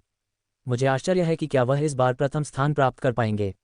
ओजस्विनी आत्मविश्वास से लबरेज थी। चिंता मत करो दादाजी, रणवीर कभी निराश नहीं करते। वह निश्चित रूप से आपको गर्व महसूस कराएगा। वैद्यराज सूर्यकांत ने सिर हिलाया, अब अत्यधिक चिंतित नहीं थे। रणवीर सिंघानिया एक औषधि कलश के पास पहुंचे और उसकी सावधानी से जांच की और पाया कि यद्यपि कलश साधना लोक के कलशों की शैली में सुधारना शुरू हो गया था, फिर भी वह काफी साधारण लग रहा था। कम से कम इस गुणवत्ता का कलश निश्चित रूप से नव सूर्य दिव्य अग्नि को सहन नहीं कर पाएगा। हालांकि वह चिंतित नहीं थे, क्योंकि नव सूर्य दिव्य अग्नि का उपयोग किए बिना भी केवल आत्मिक शक्ति पर भरोसा करके अमृत बनाने में वह इन आयुर्वेद संप्रदाय के शिष्यों से कहीं अधिक श्रेष्ठ थे। इस क्षण एक सुदर्शन आकृति पास आई, जो रणवीर सिंघानिया के बगल वाले औषधि कलश के सामने खड़ी हो गई। रणवीर सिंघानिया ने अपना सिर घुमाया और देखा कि यह वही श्वेत वस्त्रधारिणी युवती आरुषि थी जिसे उन्होंने पहले देखा था। आरुषि ने रणवीर सिंघानिया को देखकर भी आश्चर्य व्यक्त किया, लेकिन उसके चेहरे पर जल्द ही एक उपहास भरी मुस्कान आ गई। तुम वास्तव में साधारण होते हुए भी आत्मविश्वासी हो।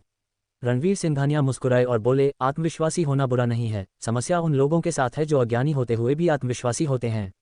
अवंतिका का माथा सिकुड़ गया और वह क्रोधित होकर बोली, तुम्हारी हिम्मत कैसे हुई मुझे अज्ञानी कहने की? रणवीर सिंघानिया ने जवाब दिया, मैंने ऐसा नहीं कहा, तुम तो इसे निजी तौर पर ले रही हो। रणवीर सिंघानिया ने उस पर और ध्यान नहीं दिया। आचार्य जयदेव चौक के सामने ऊंचे मंच पर चढ़े, चारों ओर देखा और जोर से घोषणा की, इस औषधि निर्माण प्रतियोगिता में जिस अमृत का परीक्षण किया जाएगा उसका नाम नवरेखा निर्मल आत्मिक अमृत है, जो कि चतुर्थ श्रेणी का अमृत है। ये सुनकर हर कोई तुरंत आश्चर्य और अविश्वास की आवाजें निकालने लगा। एक दूसरे की ओर मुड़कर देखा और पाया कि सभी के चेहरे पर वही अविश्वास का भाव था। बिल्कुल सही, अगर हम चतुर्थ श्रेणी का अमृत बना सकते तो हमें इस प्रतियोगिता में भाग लेने की जरूरत ही क्या पड़ती। हमें तो सीधे मुख्य शिष्य के रूप में स्वीकार कर लिया जाता। रणवीर सिंघानिया ने सबकी प्रतिक्रियाएं देखीं और उन्हें कुछ उबाऊ लगा, और अपने आसपास के लोगों की प्रतिक्रियाएं देखकर उन्हें लगा कि औषधि निर्माण प्रतियोगिता बिल्कुल भी चुनौतीपूर्ण नहीं थी। अवंतिका ने रणवीर सिंघानिया की प्रतिक्रियाहीनता देखकर अपने मन में तिरस्कार महसूस किया। इस व्यक्ति की कोई प्रतिक्रिया नहीं है, इसे शायद चतुर्थ श्रेणी का अमृत बनाने की कठिनाई के बारे में जरा भी अंदाजा नहीं है, इसे कोई अनुभव नहीं है, फिर भी मुझे अज्ञानी कहने की हिम्मत करता है, कितना हास्यास्पद है। आचार्य जयदेव ने सबकी प्रतिक्रिया देखकर चुप्पी साधने के लिए तालियां बजाईं।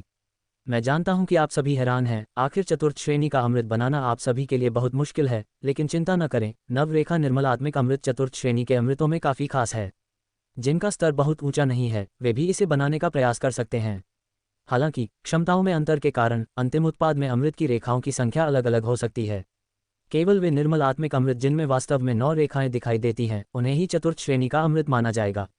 यह विशेषता आपके अमृत निर्माण के स्तर का आकलन करने के लिए आदर्श है, इसलिए नवरेखा निर्मल आत्मिक अमृत बनाने के प्रति ज्यादा जुनूनी न हो, बस अपनी क्षमताओं के भीतर अपना सर्वश्रेष्ठ प्रदर्शन करें। तभी सभी ने राहत की सांस ली। अवंतिका की आंखों में उत्साह की एक चमक दिखाई दी जब उसने बुदबुदाया, आज मैं इस नवरेखा निर्मल आत्मिक अमृत को चुनौती दूंगी। आचार्य जयदेव ने आगे कहा, इस प्रतियोगिता के लिए आप सभी के पास 3 अगरबत्ती के जलने जितनी अवधि का समय है। प्रत्येक व्यक्ति के पास अमृत बनाने के 3 अवसर हैं। अमृत बनाने में लगने वाला समय, किए गए प्रयासों की संख्या और अमृत की गुणवत्ता, ये सभी आपकी रैंकिंग को प्रभावित करेंगे। ठीक है, बहुत बातें हो गईं। अब हम अमृत की विधियां और आवश्यक औषधीय सामग्री वितरित करेंगे। प्रत्येक व्यक्ति को 3 सेट मिलेंगे। प्रतियोगिता 10 मिनट में आधिकारिक तौर पर शुरू होगी। तुरंत ही आयुर्वेद संप्रदाय के शिष्य प्रत्येक प्रतियोगिता प्रतिभागी को औषधीय सामग्री वितरित करने लगे। जब रणवीर सिंघानिया की बारी आई तो आयुर्वेद संप्रदाय के शिष्य ने उन्हें छिपकर देखा, फिर जल्दबाजी में सामग्री नीचे रखी और जाने के लिए मुड़ा। रणवीर सिंघानिया कुछ हैरान हुए और अपनी सामग्री के 3 सेटों को देखा। उन्होंने तुरंत समस्या को पहचान लिया। उनकी सामग्री के प्रत्येक 3 सेट में एक सहायक सामग्री गायब थी जो औषधि के गुणों को निष्क्रिय करने के लिए आवश्यक थी। उनके चेहरे पर एक उपहास भरी मुस्कान आ गई। उन्होंने बुदबुदाया, लगता है कि आचार्य जयदेव ने वैद्यराज सूर्यकांत का दिव्य रत्न लॉकेट वापस न करने के लिए बहुत पापड़ बेले हैं, लेकिन दुर्भाग्य से इस बार मैं वैद्यराज सूर्यकांत की ओर से प्रतिस्पर्धा कर रहा हूं। ऐसे हथकंडे केवल बच्चों का खेल हैं। एक बार औषधीय जड़ी बूटियां वितरित हो जाने के बाद सभी तैयारी के चरण में प्रवेश कर गए। आचार्य जयदेव ने रणवीर सिंघानिया की ओर देखा और उस शिष्य से धीरे से पूछा जिसने अभी अभी जड़ी बूटियां वितरित की थीं, क्या तुमने वह कर दिया है जो मैंने आदेश दिया था? शिष्य ने सिर हिलाया और कहा, आचार्य जयदेव, निश्चिंत रहें, मैंने उसकी सामग्री के 3 हिस्सों में से एक सहायक जड़ी बूटी हटा दी है। जब तक उसके पास किसी आचार्य के बराबर नियंत्रण क्षमता नहीं होगी, अमृत निर्माण भी मुश्किल होगा। आचार्य जयदेव ने संतुष्टि से सिर हिलाया और वैद्यराज सूर्यकांत की ओर तिरस्कार से देखा, चूंकि तुम हार मानने से इनकार करते हो तो मैं तुम्हें केवल आयुर्वेद संप्रदाय के शिष्यों का उपहास का पात्र बनने दे सकता हूँ। 10 मिनट जल्दी बीत गए। एक लंबी घंटी की आवाज के साथ औषधि निर्माण प्रतियोगिता आधिकारिक तौर पर शुरू हो गई। आयुर्वेद संप्रदाय के शिष्यों ने क्रम से औषधि कलश में औषधीय जड़ी बूटियां डालना शुरू कर दिया, साथ ही अपनी आंतरिक शक्ति से कलश को गर्म करके अंदर की जड़ी बूटियों को पिघलाने लगे। आग का उपयोग करने के बजाय इस विधि से पिघलने की प्रक्रिया को नियंत्रित करना आसान हो गया और परिणामस्वरूप बनने वाले अमृत के प्रभाव बेहतर होते थे। अवंतिका ने समय बर्बाद करने की हिम्मत नहीं की और गंभीरता से अमृत निर्माण शुरू कर दिया। प्रक्रिया के दौरान उसने समय समय पर रणवीर सिंघानिया पर चोरी छिपे नजर डाली और देखा कि वह अभी भी वहीं बिना हिले डुले खड़े थे। क्या वह सिर्फ एक साधारण व्यक्ति है जो आंतरिक शक्ति पर भरोसा करके अमृत नहीं बना सकता? अवंतिका ने खुद पर उपहास किया। काफी देर बाद रणवीर सिंघानिया ने अंततः नवरेखा निर्मल आत्मिक अमृत के लिए पूरी जड़ी बूटियों का हिस्सा उठाया और उन सभी को औषधि कलश में डाल दिया। ये देखकर अवंतिका के चेहरे पर आश्चर्य का भाव था, जिससे उसकी यह धारणा और पुख्ता हो गई कि रणवीर सिंघानिया इस क्षेत्र में बाहरी थे। यह महसूस करते हुए कि यह व्यक्ति उसके लिए कोई खतरा पैदा नहीं कर सकता, उसने रणवीर सिंघानिया की स्थिति पर ध्यान देना बंद कर दिया और अपने अमृतों को बनाने पर ध्यान केंद्रित किया। हालांकि रणवीर सिंघानिया की हथेली से शुद्ध आत्मिक शक्ति की एक धारा निकली जो औषधि कलश में मिल गई। प्रत्येक जड़ी बूटी को अलग अलग लपेटते हुए, विभिन्न तीव्रताओं पर धड़कते हुए उन्हें तेजी से तरल औषधि में पिघला दिया। ये प्रक्रिया लगभग आधे घंटे तक चली क्योंकि रणवीर सिंघानिया को प्रत्येक जड़ी बूटी को घेरने वाली शक्ति को सबसे उपयुक्त स्तर तक नियंत्रित करने की आवश्यकता थी, इसलिए इसमें थोड़ा अधिक समय लगा। इस चरण को पूरा करने के बाद रणवीर सिंघानिया ने औषधि कलश के अंदर तरल औषधि के सम्लन को नियंत्रित करना शुरू कर दिया। रणवीर सिंघानिया के लिए ये औषधि कलश वास्तव में वैकल्पिक था। उन्होंने आयुर्वेद संप्रदाय के लोगों को आश्चर्यचकित करने से बचने के लिए ही इसके अंदर सम्लन करने का विकल्प चुना। थोड़ी देर बाद औषधि कलश में एक मूंगफली के आकार का अमृत दिखाई दिया। रणवीर सिंघानिया ने इस अमृत को निकालने में जल्दबाजी नहीं की बल्कि इसे आत्मिक शक्ति से भरने लगे। अवंतिका अपने अमृत निर्माण के पहले प्रयास में विफल रही, जो कि एक सामान्य घटना थी, ये देखते हुए कि वह नवरेखा निर्मल आत्मिक अमृत बनाने की कोशिश कर रही थी। उसने बिना किसी हिचकिचाहट के तुरंत अमृत निर्माण का अपना दूसरा प्रयास शुरू कर दिया। उससे पहले उसने रणवीर सिंघानिया पर एक नज़र डाली और देखा कि वह एक बार फिर बिना हिले डुले खड़े थे, जिससे उसे हंसी आ गई। जल्द ही 3 अगरबत्ती जलने का समय लगभग समाप्त होने वाला था। इस अवधि के दौरान कुछ शिष्य अपनी साधना में 3 बार विफल हो चुके थे और निराश होकर स्थल से चले गए थे, जबकि अन्य जिन्होंने 1 या 2 अमृत की रेखाओं वाली गोली बनाने में कामयाबी हासिल की थी, वे भी निराशा से भरे चेहरों के साथ चले गए। जिन्होंने 5 या 6 अमृत की रेखाओं वाले अमृत बनाए थे, वे खुशी से झूम उठे थे, क्योंकि इसका मतलब था कि उन्होंने कम से कम प्रतियोगिता में औसत स्तर प्राप्त कर लिया था और वे सबसे नीचे नहीं होंगे। एक शिष्य अपनी तीनों कोशिशें खत्म करने के बाद अंततः 8 रेखा निर्मल आत्मिक अमृत बनाने में सफल रहा और खुशी से उछल पड़ा। सभी ने ईर्ष्यालु दृष्टि से उसकी ओर देखा, क्योंकि 8 अमृत की रेखाएं बनाने में सक्षम होना लगभग निश्चित रूप से उसे शीर्ष 5 में एक स्थान दिला देता था। जैसे जैसे प्रतियोगिता अपने अंत के करीब आ रही थी, कुल 3 शिष्य 8 रेखा निर्मल आत्मिक अमृत बनाने में कामयाब रहे थे। इस समय तक केवल रणवीर सिंघानिया और अवंतिका ही अपनी रसायन साधना पूरी करने वाले बाकी थे। रणवीर सिंघानिया अभी भी उसी स्थान पर निश्चल खड़े थे। ओजस्विनी ने चिंता से भरा चेहरा बनाकर कहा, रणवीर सिंघानिया इतनी देर से वहीं खड़े हैं, मुझे नहीं पता कि उनकी साधना कैसी चल रही है। वैद्यराज सूर्यकांत ने गहरी सांस ली, इस बिंदु पर हम केवल उन पर भरोसा कर सकते हैं। तभी अवंतिका ने अचानक अपनी हरकतें रोक दी, औषधि कलश खोला और एक तैयार अमृत बाहर निकाला। उनके चेहरे पर अनियंत्रित खुशी झलक रही थी। नवरेखा निर्मल आत्मिक अमृत, मैं सफल हो गई हूँ। सभी आंखें तेजी से उसकी ओर मुड़ गईं, सदमे से भरी हुई। हे भगवान, अवंतिका ने सचमुच नवरेखा निर्मल आत्मिक अमृत बनाया है। यह एक चतुर्थ श्रेणी का अमृत है, ये तो अविश्वसनीय है। आयुर्वेद संप्रदाय की शीर्ष युवा प्रतिभाशाली रसायन साधिका से यही उम्मीद थी। इस प्रतियोगिता में प्रथम स्थान पर कोई और खड़ा नहीं हो सकता। ये देखकर वैद्यराज सूर्यकांत ने भौहें से कुर्नी, मुझे उम्मीद नहीं थी कि इस लड़की में अमृत निर्माण के लिए इतनी प्रबल प्रतिभा होगी। ऐसा लगता है कि आयुर्वेद संप्रदाय ने वास्तव में एक असाधारण प्रतिभा पैदा की है। ओजस्विनी चिंतित हो उठी, रणवीर सिंघानिया की ओर से अभी भी कोई हलचल क्यों नहीं है? उस महिला ने पहले ही नवरेखा निर्मल आत्मिक अमृत बना लिया है, अब रणवीर सिंघानिया उससे कैसे जीत सकते हैं? आचार्य जयदेव ऊपर ऊंचे बैठे ये देखकर मुस्कुराए बिना नहीं रह सके। अवंतिका ने वास्तव में मुझे निराश नहीं किया। उन्होंने रणवीर सिंघानिया की ओर देखा, जो अभी भी बिना हिले खड़े थे, और उपहास करते हुए कहा, वह लड़का शायद शुरू से ही हार मान चुका था। नवरेखा निर्मल आत्मिक अमृत बनाना कठिन है और उसकी जड़ी बूटियों में सहायक सामग्री गायब है जो औषधीय गुणों को निष्क्रिय करती है। यदि वह सफल होता है तो यह वास्तव में असाधारण बात होगी। उसी क्षण उनके पास मेज पर रखी तीसरी अगरबत्ती पूरी तरह जल गई। आचार्य जयदेव ने उस पर नजर डाली और अपने बगल में खड़े शिष्य को निर्देश दिया, प्रतियोगिता समाप्त होने की घोषणा करो। शिष्य तुरंत घंटे के पास दौड़ा और उसे जोर से बजाया। प्रतियोगिता समाप्त हुई। रणवीर सिंघानिया घंटे की गूंजती आवाज सुनकर अंततः वास्तविकता में वापस आ गए और अपना सिर घुमाकर चारों ओर देखा। प्रतियोगिता समाप्त हो गई क्या? उन्होंने वास्तव में पहली अगरबत्ती के जलने से पहले ही अपनी साधना पूरी कर ली थी, इसलिए वे तब से वहीं खड़े होकर गुप्त रूप से ध्यान कर रहे थे।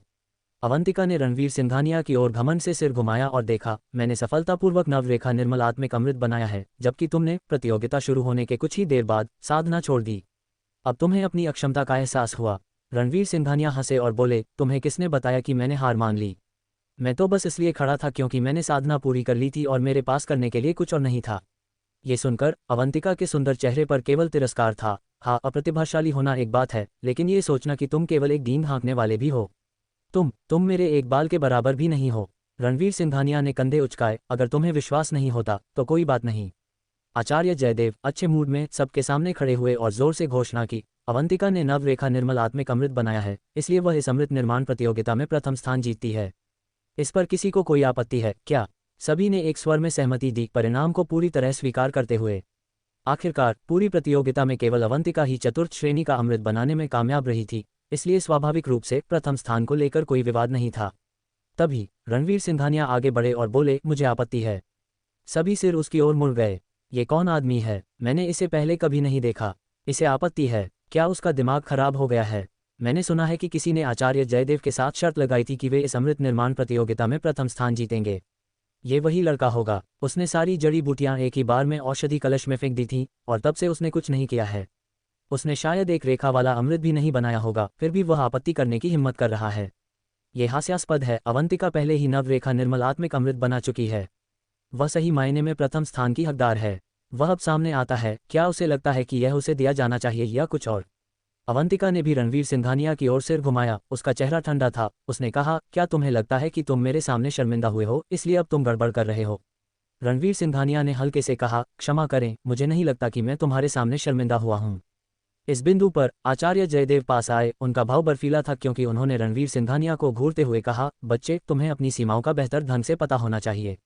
आयुर्वेद संप्रदाय का कोई भी शिष्य तुम्हारी पहुंच से बाहर है, अवंतिका की तो बात ही छोड़ो। मैंने तुम्हें वैद्यराज सूर्यकांत के आयुर्वेद संप्रदाय के साथ पुराने संबंध के कारण प्रतियोगिता में भाग लेने की अनुमति दी थी, लेकिन तुम स्पष्ट रूप से अपेक्षित स्तर के नहीं हो और अब तुम यहाँ अशांति फैला रहे हो। क्या तुम आयुर्वेद संप्रदाय का अनादर कर रहे हो? रणवीर सिंघानिया ने एक पल के लिए आचार्य जयदेव को घूरा और पूछा, आपने अभी तक मेरे द्वारा बनाए गए अमृत को देखा भी नहीं है, तो आपको कैसे पता कि मैं उसे हरा नहीं सकता? आचार्य जयदेव चौंक गए और फिर जोर से हंस पड़े। उनके आसपास के कई अन्य लोग भी हंसने लगे। इस आदमी में कितनी बेशर्मी है, किसी ने हंसते हुए कहा। बस उसे सारी जड़ी बूटियां एक ही बार में औषधि कलश में फेंकते हुए देखकर कोई भी बता सकता है कि वह कोई भी अच्छा अमृत नहीं बना सकता था, और वह यहाँ ऐसा अभिनय कर रहा है जैसे उसने कोई अतुलनीय दिव्य अमृत बनाया हो। ये तो मजाक है। आचार्य जयदेव ने रणवीर सिंघानिया की ओर देखा। ठीक है, क्योंकि तुम इतने आत्मविश्वासी हो तो अपना बनाया हुआ अमृत सबके सामने लाओ ताकि तुम उस आशावादी विचार को छोड़ सको। रणवीर सिंघानिया मुड़े और अपना औषधि कलश खोला। तत्काल वैद्यराज सूर्यकांत अत्यंत चिंतित हो उठे। रणवीर सिंघानिया, क्या वह वास्तव में उस लड़की को पार कर सकते हैं? ओजस्विनी ने सहज रूप से अपनी मुट्ठियां भींच लीं। रणवीर सिंघानिया पर विश्वास करो, रणवीर सिंघानिया पर विश्वास करो। रणवीर सिंघानिया ने औषधि कलश से एक गोल और पुष्ट गोली निकाली और उसे सबके सामने प्रदर्शित किया। सभी आंखें गोली पर टिकी थीं। कुछ सेकंड बाद भीड़ में कोई हंसे बिना नहीं रह सका। क्या यह आदमी मजाक कर रहा है? उसने गोली तो बनाई, लेकिन उस पर एक भी अमृत की रेखा नहीं है। वह अवंतिका से अपनी तुलना करने की हिम्मत कैसे करता है? हे, मुझे पता था कि यह आदमी जानबूझकर गड़बड़ कर रहा था। उसकी घटिया गोली पर एक भी अमृत की रेखा नहीं है। मैं उससे बेहतर हूं और मुझे नहीं पता कि उसे यह आत्मविश्वास कहाँ से मिलता है। उन्होंने देखा कि रणवीर सिंघानिया के हाथ में अमृत असाधारण रूप से साफ था। वास्तव में एक भी अमृत की रेखा दिखाई नहीं दी थी। वैद्यराज सूर्यकांत का चेहरा कुछ फीका पड़ गया और उनके भाव कुछ हताश हो गए। अंततः मैं फिर भी हार गया। ओजस्विनी का चेहरा निराशा से भरा था, लेकिन उसने फिर भी कहा, ये रणवीर सिंघानिया की गलती नहीं है, वह औषधि निर्माण में समर्पित नहीं है, हारना सामान्य है। अवंतिका ने मूल रूप से सोचा था कि रणवीर सिंघानिया इतना आत्मविश्वासी था कि उसने वास्तव में कोई अविश्वसनीय अमृत बनाया होगा। भीतर ही भीतर थोड़ा घबरा रही थी। आचार्य जयदेव ने ठंडे स्वर में कहा, एक भी अमृत की रेखा के बिना निर्मल आत्मिक अमृत मिट्टी के ढेर से अलग नहीं है। अब तुम्हारे पास क्या कहने को है? रणवीर सिंघानिया ने शांत चेहरे के साथ जवाब दिया, आयुर्वेद संप्रदाय के एक महावृद्ध होने के नाते आपको ये पता होना चाहिए कि नवरेखा निर्मल आत्मिक अमृत सर्वोच्च गुणवत्ता वाला निर्मल आत्मिक अमृत नहीं है ना? आचार्य जयदेव अवाक रह गए। अवंतिका ने हैरान होकर देखा, नवरेखा निर्मल आत्मिक अमृत सर्वोच्च गुणवत्ता वाला निर्मल आत्मिक अमृत नहीं है? यह क्या बकवास कर रहे हो? आसपास के लोग भी आपस में चर्चा करने लगे। नौ अमृत की रेखाएं पहले से ही निर्मल आत्मिक अमृत की सीमा है। यदि नवरेखा निर्मल आत्मिक अमृत सर्वोच्च गुणवत्ता वाला नहीं है तो फिर क्या है? यह आदमी बस तरकीन बातें कर रहा है। बिल्कुल, मेरी राय में हमें अब इस लड़के की बकवास नहीं सुननी चाहिए। वह बस ध्यान खींचने वाला एक विदूषक है। आचार्य जयदेव ने तब कहा, तुम सही कह रहे हो, नवरेखा निर्मल आत्मिक अमृत वास्तव में सबसे अच्छी गुणवत्ता वाला निर्मल आत्मिक अमृत नहीं है। अफवाह है कि एक सच्चा औषधि निर्माण गुरु नवरेखा निर्मल आत्मिक अमृत के निर्माण के बाद अपनी शक्तिशाली नियंत्रण क्षमता पर निर्भर होकर 9 रेखाओं को एक में मिला सकता है, जिससे सर्वोच्च गुणवत्ता वाला निर्मल आत्मिक अमृत बनता है। भीड़ थोड़ी हैरान थी। उन्हें उम्मीद नहीं थी कि 9 अमृत की रेखाएं निर्मल आत्मिक अमृत की सीमा नहीं थीं। आचार्य जयदेव ने ठंडी मुस्कान बिखेरी और आगे कहा, भले ही यह किंवदंती मौजूद हो, इसका तुमसे क्या लेना देना है? क्या तुम्हें लगता है कि तुम इस पौराणिक सर्वोच्च गुणवत्ता वाले निर्मल आत्मिक अमृत का निर्माण कर सकते हो? रणवीर सिंघानिया मुस्कुराया। तभी सबने एक स्पष्ट चटक की आवाज सुनी। उसके बाद रणवीर सिंघानिया की हथेली में अमृत अपने आप फट गया, जिसके अंदर एक छोटा गहरे लाल रंग का अमृत दिखाई दिया। औषधि की एक समृद्ध सुगंध तुरंत पूरे चौक में फैल गई, जिससे सभी के भाव थोड़े हिल गए। औषधि की सुगंध वास्तव में प्रकट हुई है, जो केवल तृतीय श्रेणी के अमृत और उससे ऊपर में ही एक घटना है। क्या ये हो सकता है कि इस व्यक्ति ने वास्तव में पौराणिक सर्वोच्च गुणवत्ता वाला निर्मल आत्मिक अमृत बनाया हो? जरूर ऐसा ही होगा। तृतीय श्रेणी के अमृत की सुगंध नकली नहीं हो सकती। मुझे सच में उम्मीद नहीं थी कि यह व्यक्ति इतना अविश्वसनीय होगा। आचार्य जयदेव की ठंडी मुस्कान धीरे धीरे जम गई। उसकी जगह अविश्वास ने ले ली। वह आगे बढ़ा और रणवीर सिंघानिया के हाथों से अमृत ले लिया। उसे ध्यान से देखते हुए बड़बड़ाया, यह असंभव है, यह असंभव है। तुमने सर्वोच्च गुणवत्ता वाला निर्मल आत्मिक अमृत कैसे बनाया होगा? अवंतिका अवाक रह गई, क्योंकि वह रणवीर सिंघानिया को सूनी आंखों से घूर रही थी। हवा में तैरती औषधि की सुगंध में सांस लेते हुए उसकी आंखों में अविश्वास भरा था। तृतीय श्रेणी का अमृत? इस व्यक्ति ने चतुर्थ श्रेणी के अमृत की सामग्री का उपयोग करके तृतीय श्रेणी का अमृत बनाया। ये थोड़ी दूर पर वैद्यराज सूर्यकांत और ओजस्विनी पहले ही उम्मीद छोड़ चुके थे, लेकिन इस मोड़ को देखने के बाद उनकी आंखें अविश्वास से चौड़ी हो गईं। एक दूसरे पर नजर डालते ही उन दोनों की आंखों में ऐसा उत्साह भर आया जिसे वे रोक नहीं पा रहे थे। दादाजी, हम हारे नहीं हैं। रणवीर सिंघानिया ने तृतीय श्रेणी का अमृत बनाया है। ओजस्विनी खुशी से उछल पड़ी। वैद्यराज सूर्यकांत तुरंत भावुक होकर रो पड़े, इतने उत्साहित थे कि बोल नहीं पा रहे थे। रणवीर सिंघानिया आचार्य जयदेव की ओर मुड़ा, चूंकि मेरा अमृत आपके अनुसार तृतीय श्रेणी का अमृत है, तो अब मुझे प्रथम स्थान का विजेता होना चाहिए, है ना? आचार्य जयदेव ने रणवीर सिंघानिया की ओर देखा, उसकी आंखों में ठंडी क्रूरता भरी थी। तुमने जरूर धोखा दिया है, तुम्हारे लिए इस गुणवत्ता का अमृत बनाना असंभव है। रणवीर सिंघानिया ने पलटकर जवाब दिया, आप इतने निश्चित कैसे हो सकते हैं कि मैं इसे नहीं बना सकता? आचार्य जयदेव ने दांत पीसे, क्योंकि मैंने तुम्हें जो सामग्री दी थी उसमें एक सहायक जड़ी बूटी गायब थी, जब तक कि तुम्हारे पास साधारण लोगों से परे नियंत्रण न हो। इससे पहले कि वह अपनी बात पूरी करता, उसे एहसास हुआ कि कुछ गड़बड़ है और उसने जल्दी से अपना मुंह बंद कर लिया। रणवीर सिंघानिया ठंडी मुस्कान के साथ मुस्कुराया, तो आपको पता था कि मेरी सामग्री में एक जड़ी बूटी गायब थी? क्या यह आपकी जानबूझकर की गई व्यवस्था थी? आयुर्वेद संप्रदाय के सभी शिष्य आचार्य जयदेव को अवाक होकर देखते रह गए। अवंतिका भी सदमे में थी और वह दौड़कर रणवीर सिंघानिया द्वारा छोड़ी गई सामग्री के 2 शेष सेटों की जांच करने गई। वास्तव में पाया कि एक सामंजस्यपूर्ण सामग्री गायब थी। हालांकि सहायक सामग्री महत्वपूर्ण नहीं थी, फिर भी यह निर्माण प्रक्रिया में अनिवार्य थी। इसे सामंजस्य बनाने के लिए बिना निर्माण की कठिनाई 100 गुना बढ़ जाएगी। अभी अभी अवंतिका रणवीर सिंघानिया को तृतीय श्रेणी का अमृत बनाते देखकर हैरान थी, लेकिन उसे नहीं लगा कि वह उससे बहुत खराब थी। समय के साथ उसे भी तृतीय श्रेणी का अमृत बनाने का मौका मिलेगा। यदि वह और मेहनत करती तो रणवीर सिंघानिया से आगे निकलने की उम्मीद अभी भी थी। लेकिन अब ये जानकर कि रणवीर सिंघानिया की सामग्री में एक सहायक जड़ी बूटी की कमी थी और उसने फिर भी पहले प्रयास में सफलतापूर्वक तृतीय श्रेणी का अमृत बनाया, उसे उनके बीच का अंतर पूरी तरह समझ में आ गया। यदि रणवीर सिंघानिया का औषधि निर्माण कौशल 10 मंजिल ऊंचा था, तो उसका 10 मंजिल जमीन के नीचे था।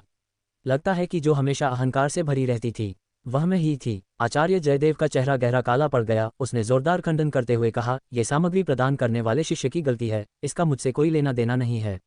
तुमने प्रतियोगिता के दौरान जरूर धोखा दिया है। शायद यह अमृत किसी और ने बनाया था और तुमने इसे चुपके से औषधि कलश के अंदर रख दिया। तुम्हें प्रथम स्थान का हकदार नहीं होना चाहिए। अचानक आचार्य जयदेव ने पूछा, तुमने मेरे पोते को देखा है? तुमने उसे कहाँ देखा? वह अब कहाँ है? रणवीर सिंघानिया ने व्यंग्य किया, स्वाभाविक रूप से वह वहीं है जहाँ उसे होना चाहिए। आचार्य जयदेव पर बेचैनी की छाया मंडरा गई। उसकी आंखें रणवीर सिंघानिया पर टिकी थीं, क्योंकि उसने गुस्से में पूछा, मेरा पोता आखिर कहाँ है? तुमने उसके साथ क्या किया है? उसी क्षण आयुर्वेद संप्रदाय का एक शिष्य घबराया हुआ दौड़ता हुआ आया। उसका चेहरा भय से भरा हुआ था। उसे जोरों से पसीना आ रहा था और आचार्य जयदेव को कांपते हुए देखने के बाद उसने कहा, आचार्य जयदेव, हमें अपने संप्रदाय के बाहर जंगल में गहराई में 2 साफ चबाए हुए कंकाल मिले हैं। घटनास्थल पर मिली वस्तुओं के अनुसार हमने पुष्टि की है कि वे 2 लोग वान्या और युवा अभिनव हैं। आचार्य जयदेव की आंखें अचानक सिकुड़ गईं और उन्होंने शिष्य का कॉलर पकड़कर उसे अपनी ओर खींचा। तुमने क्या कहा? अभिनव को क्या हुआ? भीड़ में हंगामा मच गया। आचार्य जयदेव की उपस्थिति एक पल में विस्फोट कर उठी। उनके बल से आसपास के शिष्यों को तुरंत रास्ता छोड़ना पड़ा। अभिनव ऐसे ही बेवजह भेड़ियों का शिकार कैसे हो सकता है? आखिर हुआ क्या? शिष्य बुरी तरह डरा हुआ, लगभग आंसू बहाते हुए बोला, मैं नहीं जानता। आचार्य जयदेव ने उसे 5-6 मीटर दूर फेंक दिया। उनकी आंखें क्रोध से लाल थीं। उन्होंने रणवीर सिंघानिया की ओर मुड़कर कहा, ये तुम ही होगे। कल रात संप्रदाय के जंगल के बाहर केवल तुम ही रुके थे। मेरे पोते को नुकसान पहुंचाने वाले तुम ही होगे। रणवीर सिंघानिया ने ठंडी हंसी उड़ाते हुए कहा, तुमने जानबूझकर हमें रात भर जंगल में भेड़ियों के हमले के खतरे का सामना करने के लिए छोड़ा और तुमने अपने लंपट पोते को लोगों को लूटने के लिए भी भेजा। मैंने उसे मार डाला, इसमें गलत क्या है? मैंने उसे मार डाला, इसमें गलत क्या है? ये वाक्य हर किसी के कानों में गूंज उठा। आयुर्वेद संप्रदाय के सभी शिष्य अत्यधिक स्तब्ध थे। उसने वाकई अभिनव को मार डाला। आचार्य जयदेव अपने पक्षपात के लिए कुख्यात हैं। इस बार मुझे डर है कि वे आपे से बाहर हो जाएंगे। सच कहूं तो अभिनव एक मूर्ख था जिसे संयम नहीं था। ये तो बस समय की बात थी कि उसके साथ कुछ होता। संप्रदाय में हर कोई उससे घृणा करता था और अब जब वह मर गया है तो मैं काफी खुश हूं। फिर भी उस युवक को यह स्वीकार नहीं करना चाहिए था। अगर उसने दृढ़ता से इनकार कर दिया होता तो आचार्य जयदेव के पास उससे निपटने का कोई रास्ता नहीं होता। अब उसने ये कर दिया है। आचार्य जयदेव उसे निश्चित रूप से नहीं छोड़ेंगे। वैद्यराज सूर्यकांत ने भी रणवीर सिंघानिया को हैरानी से देखा। उसने ये क्यों मान लिया? कल रात क्या हुआ था ये हम तीनों को ही पता था। जब तक हम कुछ नहीं कहते किसी को सच पता नहीं चलता। लेकिन रणवीर सिंघानिया, वह बहुत भावुक है।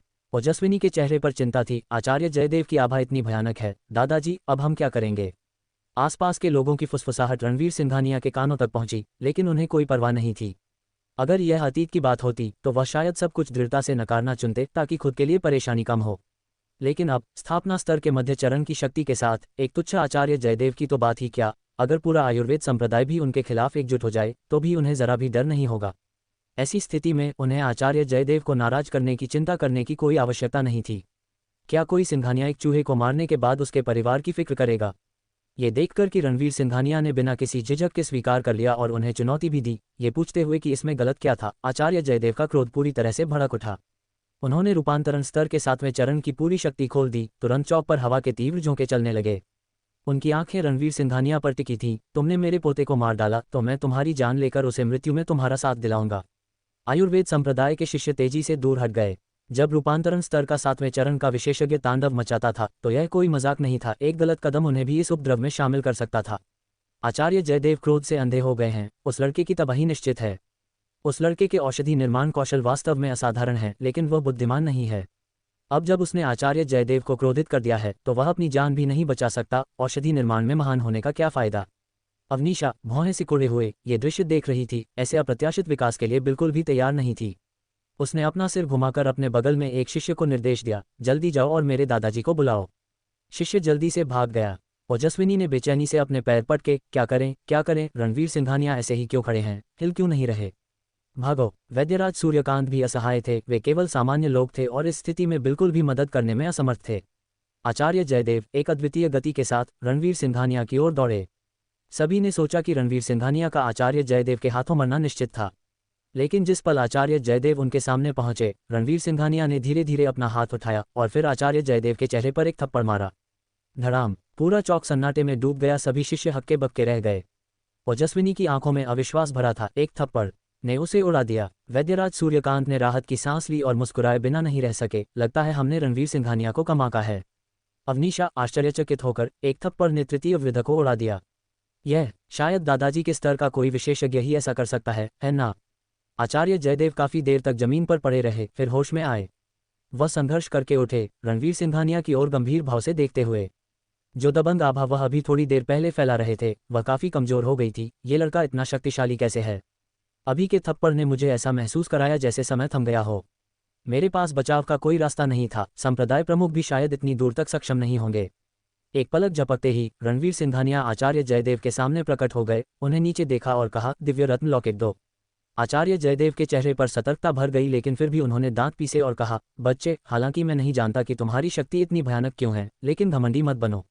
यह आयुर्वेद संप्रदाय का क्षेत्र है और मैं आयुर्वेद संप्रदाय का तृतीय वृद्ध हूँ। मुझ पर तुम्हारा हमला आयुर्वेद संप्रदाय के खिलाफ एक उकसावा है। तुम चाहे कितने भी शक्तिशाली क्यों न हो, पूरे संप्रदाय से मुकाबला करना तुम्हारे लिए असंभव है। फिर उन्होंने अपनी दिव्य संवेदन जारी की और आचार्य जयदेव पर घुमाई। उनकी छाती में एक विशेष रूप से अनोखा दिव्य रत्न लॉकेट मिला, जो निस्संदेह राजपूत परिवार का पैतृक रत्न होना चाहिए। बिना किसी झिझक के रणवीर सिंघानिया ने अपना हाथ बढ़ाया और आचार्य जयदेव की छाती से दिव्य रत्न लॉकेट छीन लिया। आचार्य जयदेव तुरंत क्रोधित हो गए, बच्चे, वह दिव्य रत्न लॉकेट मेरा है, मुझे वापस दो। वैद्यराज सूर्यकांत को ऐसा अनमोल रत्न रखने का क्या अधिकार है? काश मुझे पता होता जब हम दिव्य रत्न लॉकेट के लिए लड़े थे तो मुझे उसे मार देना चाहिए था। रणवीर सिंघानिया की आंखों में एक हत्यारी चमक कौंध गई। चूंकि तुमने ऐसा कहा है तो मैं तुम्हें इस दुनिया में जिंदा नहीं छोड़ सकता। इस पल 3 आकृतियां दूर से तेजी से चौक की ओर आ रही थीं। उन्हें देखकर आयुर्वेद संप्रदाय के शिष्यों ने सम्मानपूर्वक रास्ता छोड़ दिया, अत्यधिक श्रद्धा दिखाते हुए, क्योंकि ये तीनों और कोई नहीं बल्कि आयुर्वेद संप्रदाय के संप्रदाय प्रमुख अवंतिका, साथ ही महावृद्ध और द्वितीय वृद्ध थे। आचार्य जयदेव ने तीनों को आता देख आत्मविश्वास से भर गए और उनके चेहरे पर एक ठंडी मुस्कान तैर गई। बच्चे, हमारे संप्रदाय प्रमुख और महावृद्ध और द्वितीय वृद्ध आ गए हैं। संप्रदाय प्रमुख रूपांतरण स्तर के 9वें चरण पर हैं, महावृद्ध 8वें पर और द्वितीय वृद्ध 7वें के शिखर पर हैं। तुम चाहे कितने भी शक्तिशाली क्यों न हो, क्या तुम उनके सामने मुझे मारने की हिम्मत करोगे? रणवीर सिंघानिया ने मुड़कर अवंतिका और तेजी से आ रहे अन्य 2 की ओर देखा। फिर उनकी निगाहें आचार्य जयदेव पर वापस लौटी, जो निडर खड़े थे, और वह अचानक हंसने लगे। आचार्य जयदेव अप्रत्याशित रूप से घबरा गए और उनकी आंखें रणवीर सिंघानिया पर टिक गईं, पूछते हुए, तुम किस पर हंस रहे हो? रणवीर सिंघानिया ने उदासीनता से कहा, आज मैं तुम्हें उनके सामने मारूंगा। अगर मैं ऐसा करता हूं तो क्या? आचार्य जयदेव का चेहरा डर से पीला पड़ गया। इससे पहले कि वह कुछ और कह पाते, रणवीर सिंघानिया पहले ही अपना हाथ उठा चुके थे। उनकी उंगली के एक झटके से एक भयानक शक्ति निकली, सीधे आचार्य जयदेव के माथे को भेदती हुई। आयुर्वेद संप्रदाय के शिष्य इस दृश्य को स्तब्ध होकर देख रहे थे। आचार्य जयदेव मर गए। आचार्य शंकर, मुख्य आचार्य और द्वितीय आचार्य भी इस समय चौक पर पहुंचे, और जब उन्होंने देखा कि आचार्य जयदेव का सिर छेद दिया गया था और वह विश्वास से भरी आंखों के साथ जमीन पर गिर गए थे, तो उन सभी की भौहें चढ़ गईं। आचार्य शंकर एक श्वेकेशी वृद्ध थे जिनमें एक अमर योगी का आभास होता था। संदेशवाहक शिष्य से ये सुनकर कि औषधि निर्माण प्रतियोगिता में एक बाहरी व्यक्ति ने एक सर्वोच्च निर्मल आत्मिक अमृत का निर्माण किया था, वह अत्यंत चकित हुए और तुरंत इस निष्कर्ष पर पहुंचे कि यह व्यक्ति एक शीर्ष स्तरीय रसायन साधक था। मुख्य आचार्य और द्वितीय आचार्य भी अच्छी तरह जानते थे कि एक सर्वोच्च निर्मल आत्मिक अमृत का निर्माण करने का क्या अर्थ था, खासकर जब यह व्यक्ति केवल 20 की आयु में था, जिससे वे स्तब्ध रह गए। हालांकि जब उन्होंने सुना कि इस व्यक्ति ने अभिनव को मार दिया था, जिससे आचार्य जयदेव क्रोधित हो गए थे, तो उन तीनों के चेहरे के भाव बदल गए और वे जल्दी से यहाँ पहुंचे। वे सभी आचार्य जयदेव के स्वभाव से परिचित थे और उन्होंने सोचा था कि रसायन साधना के प्रतिभावान यह व्यक्ति आचार्य जयदेव के हाथों अपनी मृत्यु को प्राप्त होगा। फिर भी उनके आने पर उन्हें पता चला कि आचार्य जयदेव ही थे जो रणवीर सिंघानिया के हाथों मारे गए थे, जो वास्तव में हैरान करने वाला था। रणवीर सिंघानिया आचार्य शंकर और अन्यों की ओर मुड़े और उदासीनता से कहा, वर्षों पहले आचार्य जयदेव ने अपनी शक्ति का दुरुपयोग कर दूसरों पर अत्याचार किया था और वैद्यराज सूर्यकांत का पैतृक दिव्य रत्न लॉकेट छीन लिया था। आज उन्होंने सहमति व्यक्त की थी कि यदि मैं औषधि निर्माण प्रतियोगिता में प्रथम स्थान प्राप्त करूं तो वह लॉकेट लौटा देगा। हालांकि वह अपने वचन से मुकर गया। उसके पोते ने वैद्यराज सूर्यकांत की पोती की सुंदरता पर लालच किया था, उसे हथियाने का इरादा था। इस प्रकार वह मेरे हाथों अपनी मृत्यु को प्राप्त हुआ। आचार्य जयदेव अपने पोते का बदला लेने की तलाश में मुझ पर हमला किया और मैंने भविष्य की परेशानियों को खत्म करने के लिए उसका जीवन समाप्त कर दिया। ये घटनाओं का क्रम है। यदि आयुर्वेद संप्रदाय उसका बदला लेना चाहता है तो अब कार्रवाई कर सकता है। ये कहकर उन्होंने अचानक अपने शरीर से तीव्र आभाओं की एक श्रृंखला छोड़ी। उसी क्षण अवनीशा दौड़कर रणवीर सिंघानिया के सामने खड़ी हो गई, गंभीरता से आचार्य शंकर को देखते हुए, और कहा, दादाजी, यह उनकी गलती नहीं है। सब कुछ आचार्य जयदेव ने खुद ही मोल लिया था।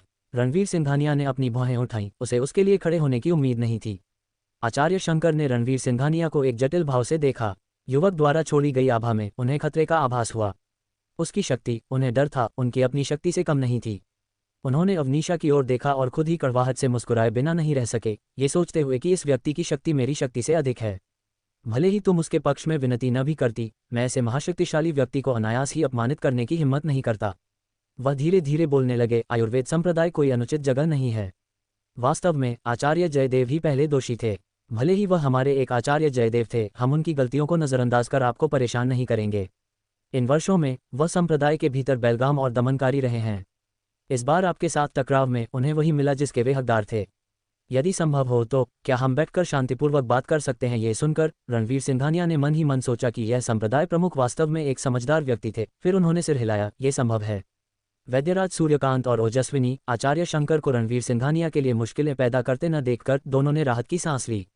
ओजस्विनी फुसफुसाई, हालांकि आचार्य जयदेव घृणित था, वह फिर भी आयुर्वेद संप्रदाय के एक आचार्य थे। रणवीर सिंघानिया ने उन्हें मार डाला, फिर भी संप्रदाय प्रमुख इतनी विनम्रता दिखा रहे हैं। ऐसा लगता है कि आयुर्वेद संप्रदाय इतना दुर्जय नहीं है जितना हमने सोचा था। वैद्यराज सूर्यकांत मुस्कुराए और अपनी दाढ़ी सहलाए, बोले, यह नहीं कि आयुर्वेद संप्रदाय दुर्जय नहीं है, बल्कि रणवीर सिंघानिया बहुत ही भयानक है। इतना कि आयुर्वेद संप्रदाय के संप्रदाय प्रमुख को भी उनके साथ बहुत सम्मान से पेश आना पड़ता है। इस बार रणवीर सिंघानिया को अपने साथ लाना वास्तव में एक बुद्धिमानी भरा निर्णय था। मुख्य सभागार में जहां आयुर्वेद संप्रदाय अतिथियों का स्वागत करता था, रणवीर सिंघानिया, वैद्यराज सूर्यकांत और ओजस्विनी सभी राजसी कुर्सी पर बैठे थे। आचार्य शंकर द्वारा परोसने का आदेश दी गई उत्तम चाय का आनंद ले रहे थे। आचार्य शंकर और मुख्य आचार्य उनके सामने बैठे थे। अवनीशा आचार्य शंकर के पास खड़ी थी, चाय परोसने और जल पिलाने के लिए जिम्मेदार थी। समूह ने वैद्यराज सूर्यकांत और आचार्य जयदेव के बीच के द्वेष का विस्तार से वर्णन किया था, जिसमें वान्या ने जानबूझकर उन्हें जंगल में सोने पर मजबूर किया था और अभिनव ने वान्या को किसी का अपहरण करने के लिए उकसाया था। सुनने के बाद आचार्य शंकर ने कहा कि यह सब आचार्य जयदेव और अभिनव की अपनी गलती थी। वे संप्रदाय में अपना रौब जमा रहे थे, शिष्यों को धमका रहे थे और आयुर्वेद संप्रदाय में कई लोग लंबे समय से उनसे बहुत द्वेष रखते थे। आचार्य शंकर संप्रदाय के माहौल को सुधारने के लिए उन दोनों से निपटना चाहते थे, हालांकि उन्हें कभी उचित अवसर नहीं मिला था। इस बार रणवीर सिंघानिया ने आयुर्वेद संप्रदाय की दो समस्याओं को दूर करके वास्तव में मदद की थी। निश्चित रूप से वह थोड़ा अतिशयोक्ति कर रहे थे। हालांकि आचार्य शंकर आचार्य जयदेव और अभिनव के आचरण से अप्रसन्न थे। आचार्य जयदेव आखिर रूपांतरण स्तर के सप्तम चरण के विशेषज्ञ थे और संप्रदाय के लिए एक महत्वपूर्ण युद्ध शक्ति थे। भले ही आचार्य जयदेव बुरा व्यवहार करते, आचार्य शंकर उन्हें आसानी से संप्रदाय से बाहर नहीं निकालते। लेकिन अब जब आचार्य जयदेव मर चुके थे और कार्य हो चुका था, आचार्य शंकर रणवीर सिंघानिया को नाराज नहीं करना चाहते थे और उनसे मित्रता करना भी चाहते थे, तो उन्हें ऐसा कहने के अलावा कोई विकल्प नहीं था। अन्यों ने आचार्य जयदेव के मामले पर ज्यादा समय बर्बाद नहीं किया। आचार्य शंकर ने अपनी बात स्पष्ट करने के बाद उन्होंने बातचीत को औषधि निर्माण की ओर मोड़ा। रणवीर सिंघानिया, मेरे युवा मित्र, आप उच्च गुणवत्ता वाले निर्मल आत्मिक अमृत का निर्माण कर सकते हैं। आपकी औषधि निर्माण का स्तर वास्तव में चरम पर पहुंच गया है। मुझे आश्चर्य है, आजकल आप किस उच्चतम स्तर के अमृत का निर्माण कर सकते हैं? क्या आपने कभी प्रथम श्रेणी के अमृत का निर्माण किया है?